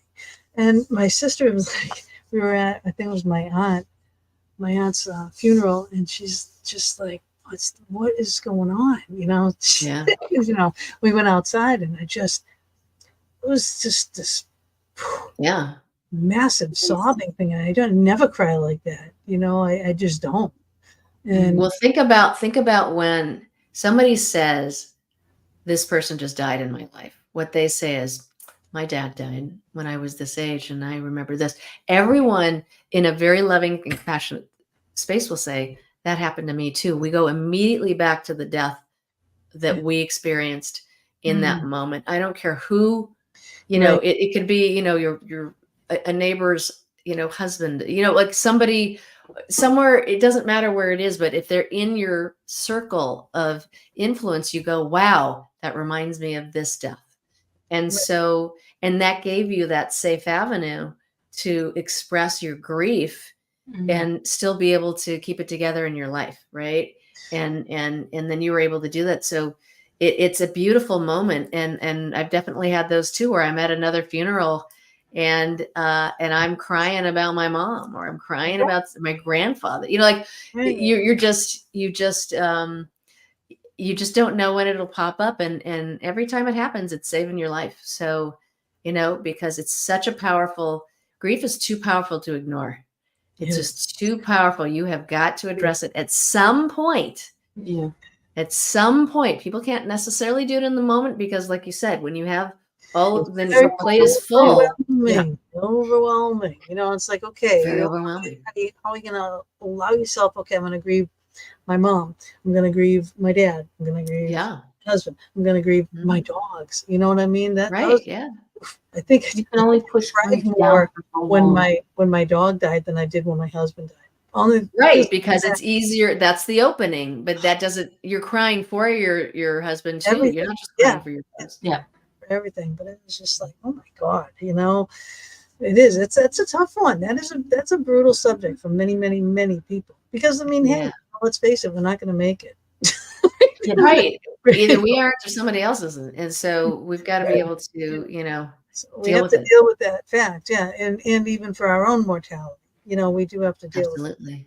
Absolutely. And that's another tough bullet to bite, Yeah, it's weird, isn't it? It always happens to everyone else but us. Mortality is an interesting subject. I remember when, after my mom died, I started reading near-death experience books. And they were really wonderful, and they were actually very, very comforting to me, to go to, for people who had been had those experiences, and they were similar and whatever. And it was like, oh, okay, there's some place to go. That's okay. All right, I can do that. And I think that sometimes you feel that way when somebody very close to you dies. You're like, oh, I want to go now. Like, I just want to be there in that moment. I want to be with them, right? I don't want to necessarily go, but I want to be with them right now, because they're not here. And so it's a very, very powerful place, but there's really remarkable things and remarkable healing that comes from healing from grief. Since we can't avoid it, since someone is going to die, we can't avoid it. It might as well just also have this other profound effect on us that could be really beautiful, and it's a profound place for growth. And that's why I love working with people around this issue, because we're going to that subconscious level, and that loving energy inside of it really helps you shift that and understand and be able to be in acceptance, right? Because it just is. We can't, Byron Katie says that the only reason that something's supposed to happen is because it did. Radical acceptance. It's not good or bad, it's just, it happened. So I can't say, I'm glad that this happened because it was supposed to happen. I wasn't. I know. I wasn't. It was very sad. I know. It just happened. So you've got to be able to get to those two words, it happened, because everything else, that denial, right? All the stages, the denial, anger, bargaining, depression. When you grow up, you think, your parents are going to live forever, and all right. of a sudden they don't. And then it's they don't. Yeah. And it makes you think about, everyone else and yourself, and oh my God. Right. Exactly. And it's, it's just wonderful to heal from. It just feels good to heal from it because it can be heavy. And so when you lighten up, it's your appreciation of the lightness inside of life and your appreciation of joy is so much deeper Yep. after that too, you know? This is And why I feeling- got into the paranormal, was all of that types of things, you know, Uh-huh. starting from a very young age. You know, my grandfather died and he showed himself at the foot of my bed. I think I was like 5, 6, maybe. I don't know. Wow. And he's telling me, he was a little Italian guy with a stutter, and he says, "They're grabbing my feet. They're grabbing my feet." And I get Yeah. up in the morning and I tell my mom, I'm like, "Mom, you know, Grandpa was in my room last night saying they're grabbing his feet and they're doing this, right?" And she's bawling because he passed away that night. And he was at home hospice. And it was a huge Italian family, and we used to go there every weekend. But while he was home hospice, we weren't allowed to go. All The of kids my weren't, right? cousins. Yeah, no kids, you know. Mhm. But that's what he was saying, that there were gremlins at the foot of his bed and they were grabbing his feet. He was telling all my aunts and uncles this. And she's like, "How do you know that?" You know, and I said, "Because Grandpa told me they're grabbing his feet. I just told you he was in my room," you know. And she just kind of lost it. But then also after that, after my grandmother died, she showed herself and her mouth was moving, but I couldn't hear anything. I don't know what she was saying. Wow. So, I mean, it's really weird, but it always, Wild. I mean, I can see it in my head just like it was yesterday, you know, and it did, you know, strike that thing for me to look into that more, you know, like that was my calling. That was your curiosity spark. Do you still see spirits then? Do you still see people? I can see them occasionally. I hear them because I had a near-death experience. I have a tone thing. When I know that they come in, I have 3 different tones. I have a low, medium, and a high. The high and the medium are good. The low, not so good. You know, just doesn't mean it's a demon or anything like that. It just means it's more negative, like a ghost. I mean, it's someone that hasn't crossed over as a ghost. Someone that just died and crossed over and can come back as a spirit. And they're usually a lot higher, a lot, you know, where they're like an angel or a guide or your parents, if they've crossed over, they can come back and watch over you and give you signs like, you know, like my dad left me this nice big feather in the middle of my hallway. I have nothing that has feathers in this house. That's great. Yeah. You know, I mean, there's signs everywhere. I mean, but I do paranormal investigations. I help people, you know, things like that.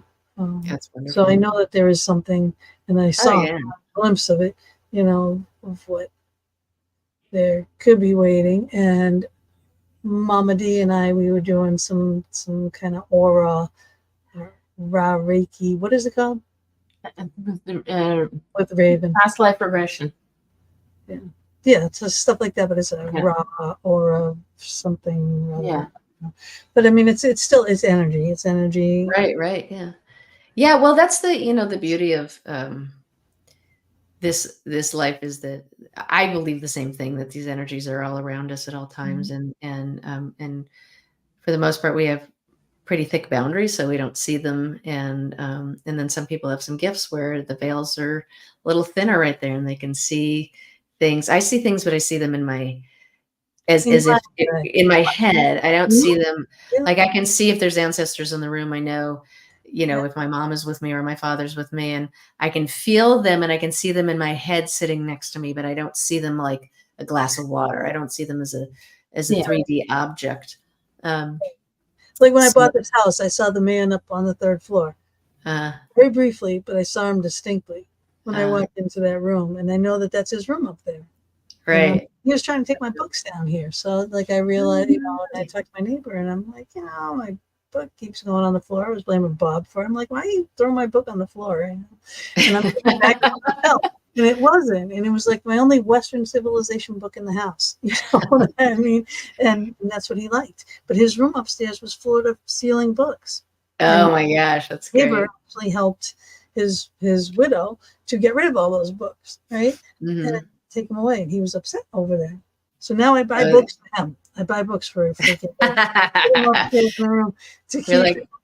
We keep you happy. I had one time I went into there was a friend who, when we went to her friend's house, and it was in Los Angeles, there's this one big neighborhood that I think it's about, I don't know, about 8 square blocks or so, that has some of the oldest houses in California and in Los Angeles. Sorry, in Los Angeles. They're Victorian houses. They're amazing. Beautiful. Yeah. And so walked into this guy's house, and he left it, you know, like the stairs, you know, they're kind of a little steep in there, you know, Yeah. and just gorgeous high ceiling. There's this amazing house and with all these different colors and decorations and crown molding, and just it was gorgeous, just in this way of like a 130-year-old house. And I walked in, and I'm getting near the stairs. I'm like, oh, there's an old lady who lives here, isn't there? She's still here.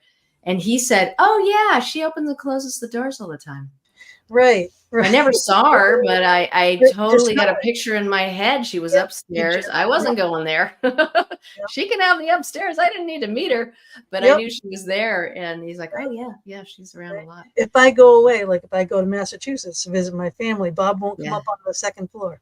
He stays down on the first floor, you know, with the TV blaring. Like, I'm all right. I'm totally. There's like 3 residents, good, you know, solid spirits that are here, and a whole bunch that come in and out, right?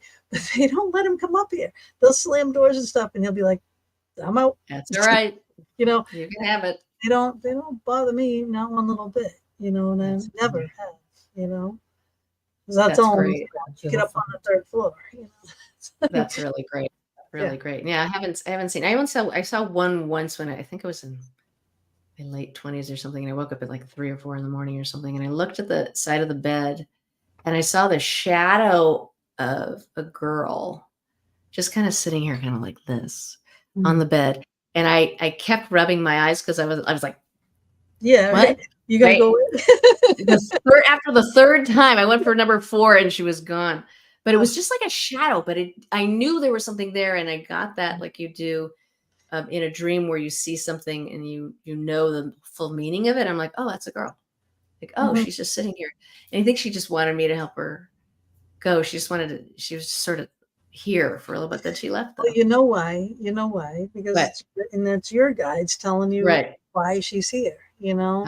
Right. So yeah, it was an interesting. That was way before Theta. That was way before. That was at least 7 years before I even got into it. So it's kind of interesting. And I've never seen one since. It's a special mind, and like Mama does like the Reiki stuff. You know what I mean?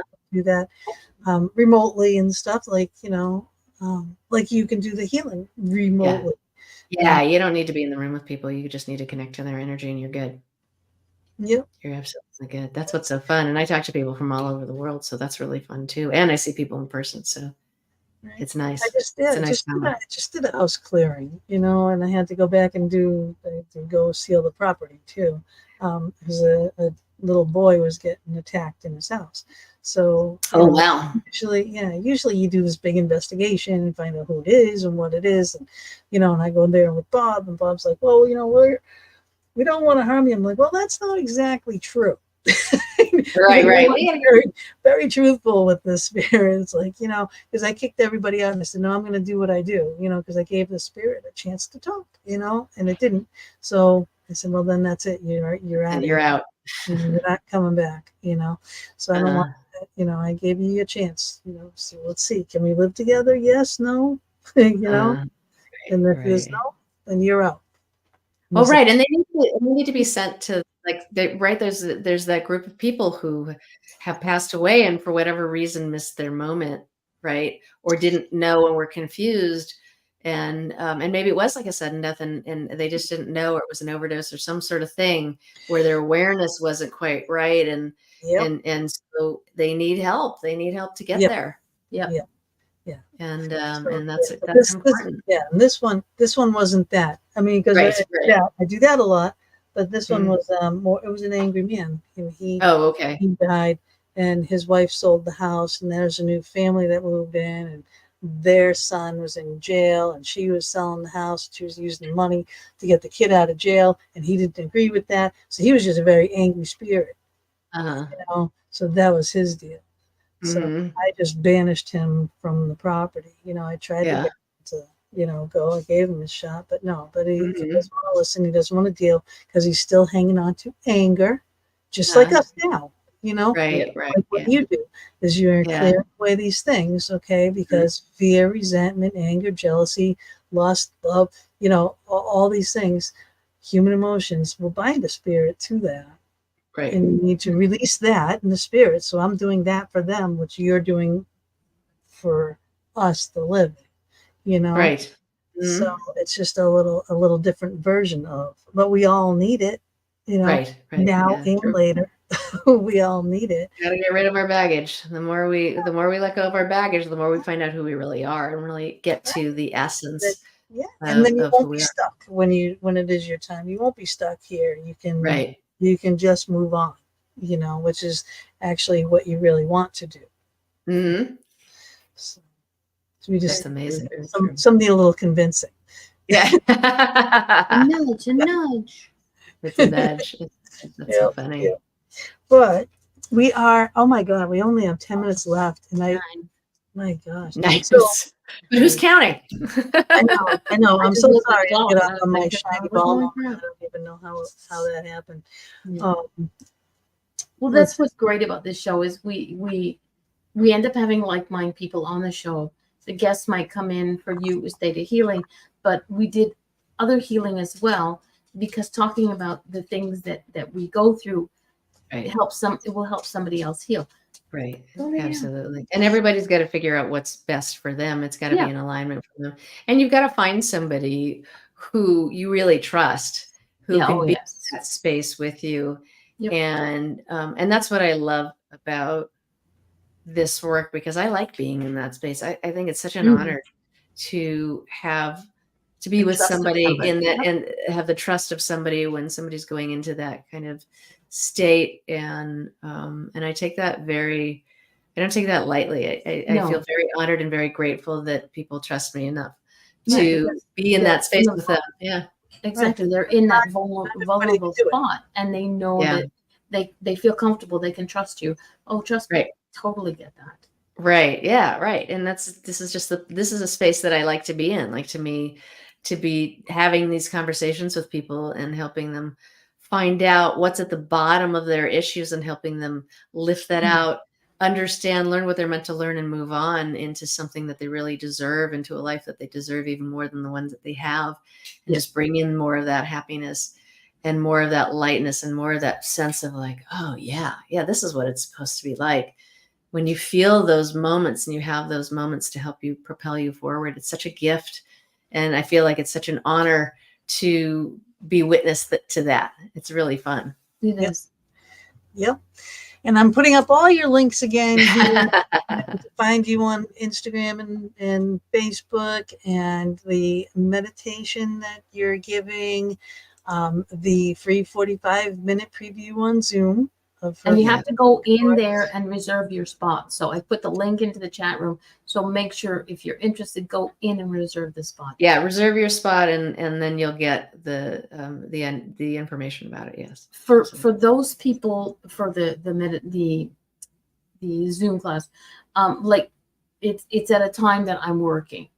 So for me, I'm not going to take up a space that somebody else is going to be able to use. Well, actually, actually you can, because you'll get the replay the next day. If you sign up, you'll be on the mailing list, so you get the replay the next day. So that's what look, you can pick any time and somebody's working. I used to do everything really like later at night. I used to teach classes at 7 p.m. And then one day I went, why am I waiting till 7 p.m. to go to work? Like, I work all day and then I'm working at 7 p.m. Why don't I have it at noon? Like, and I started doing that, and just, you'll have the recording, you get the video and you'll get the audio the next day. So yeah, sign up and get it, because it's going to be fun. And who doesn't want to get rid of their abundance blocks, So now do you have your own podcast that you do, or you just guest on the podcast? No, I'm not doing my own podcast. I have enough work. I don't need any more. I definitely don't. You would be an amazing podcast host. Well, thank you very much. I so much enjoy being here with both of you. You're so much fun, and obviously it's very easy for us to hang out. So happy to come back anytime and play with you more. You ladies are a lot of fun, and so I'm happy to contribute in any way I can. So, And us too. So you have yeah. ever have anything coming up, because once you're here, you're a Fox 10 family member for Yep. life, right? You're one of our kids now. Yay, thank you. I just reserved my space. Oh, great. Awesome. reserve mine? Monica says such a cool night. It has been. It's comfortable being with you. It's like knowing we've known each other for, like Gina said in the beginning of the show, feels like we've known each other forever. Yeah, it's easy, It's nice easy comfort. rapport, and Not difficult. Sorry. it's a great first date. It feels like it's been here all along. I know. As soon as you came on, I was cracking up. I mean, oh my God. And even, you guys, I'm not even going to tell you. Then we were here another half an hour, so we've been hanging out for 2.5 hours. I know. Right now. Exactly. So much fun. It's just so much fun. But it was just instant. It was an instant click, instant, like you're so comfortable. So you're the perfect person to be doing what you're doing, because you put people at ease when you're working with them, and that's what you need to do. And it's really, I mean, all the fun that we've had and all the shiny ball moments and everything aside, I just have to say that this seriously is very important work that you are doing, because we can't go on with our lives. We can't be a good partner in business, or owner of a business, or partner in a relationship, or just a relationship with yourself without clearing the clutter, without getting rid of these things. And this is what she does. And it's really important, because if you watch that video too at the beginning, where it's like, the importance of the relationship with oneself is the most important. You can't be for anyone else if you aren't here. Exactly. You can't fill anyone's glass if your glass is empty. So that's the key to Karen. Thank you. I'm so honored that you invited me on here, and like I said, anytime you want to play again, I'm happy to come play again. You're a lot of fun, so it's easy to be here. Sandbox is always open to you. That's funny. Just the right amount of water. What? As long as it's not a kitty litter box, we're good. No, it's all right. Did you ever, can I just say, did you ever watch Captain Kangaroo when you were little? Yes. Okay, right. Yes. Okay, so we got that one.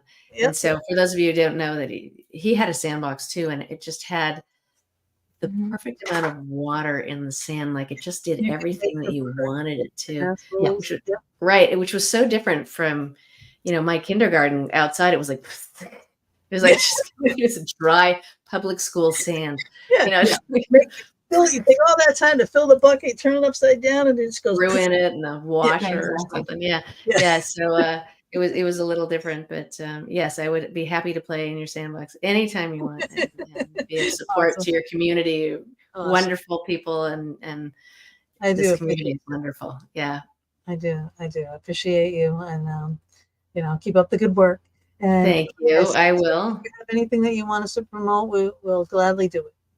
Anytime you have a course coming up, shoot Gina a message, shoot me a message. Just go, got a show coming up, I'm going on this podcast. Can you advertise it? We'll do that. Just awesome. Shoot it to one of us, and we'll be like, yep, no problem.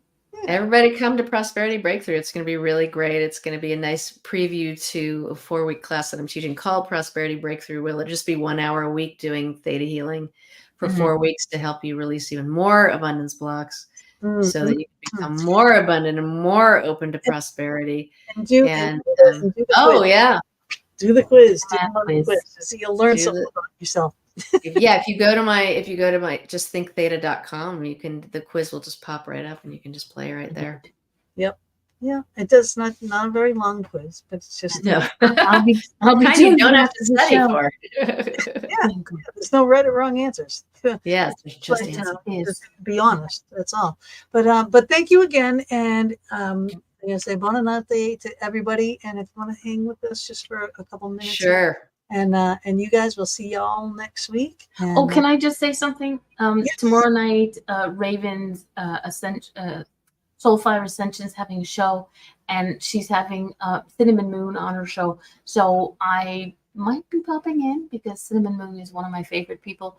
So if you're not, she's talking the seven sacred directions. Ugh.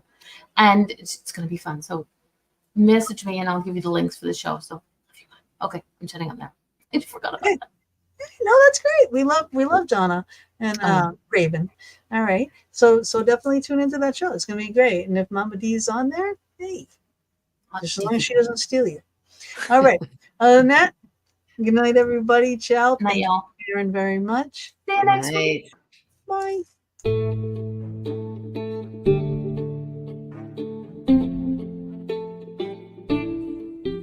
Thank you so much for joining us for another episode of the Fox Den with Gina B and Mama D. We are here every Thursday evening from 8 to 10 p.m. Eastern Standard Time, bringing you a variety of guests or our own intuitive oracle card reading shows. We are streaming live on Facebook on my personal page and our YouTube channel, The Fox Den with Gina B and Mama D, on Mama D's YouTube channel, Angel Meadows, as well as our audio-only venues. We hope you enjoyed our show and our guest or your reading, and we would love it if you would go to our YouTube channel, The Fox Den with Gina B and Mama D, subscribe, share, and definitely hit that notification button to never miss a show. We'll see you all next week, and subscribers, watch for our pop-up shows as well.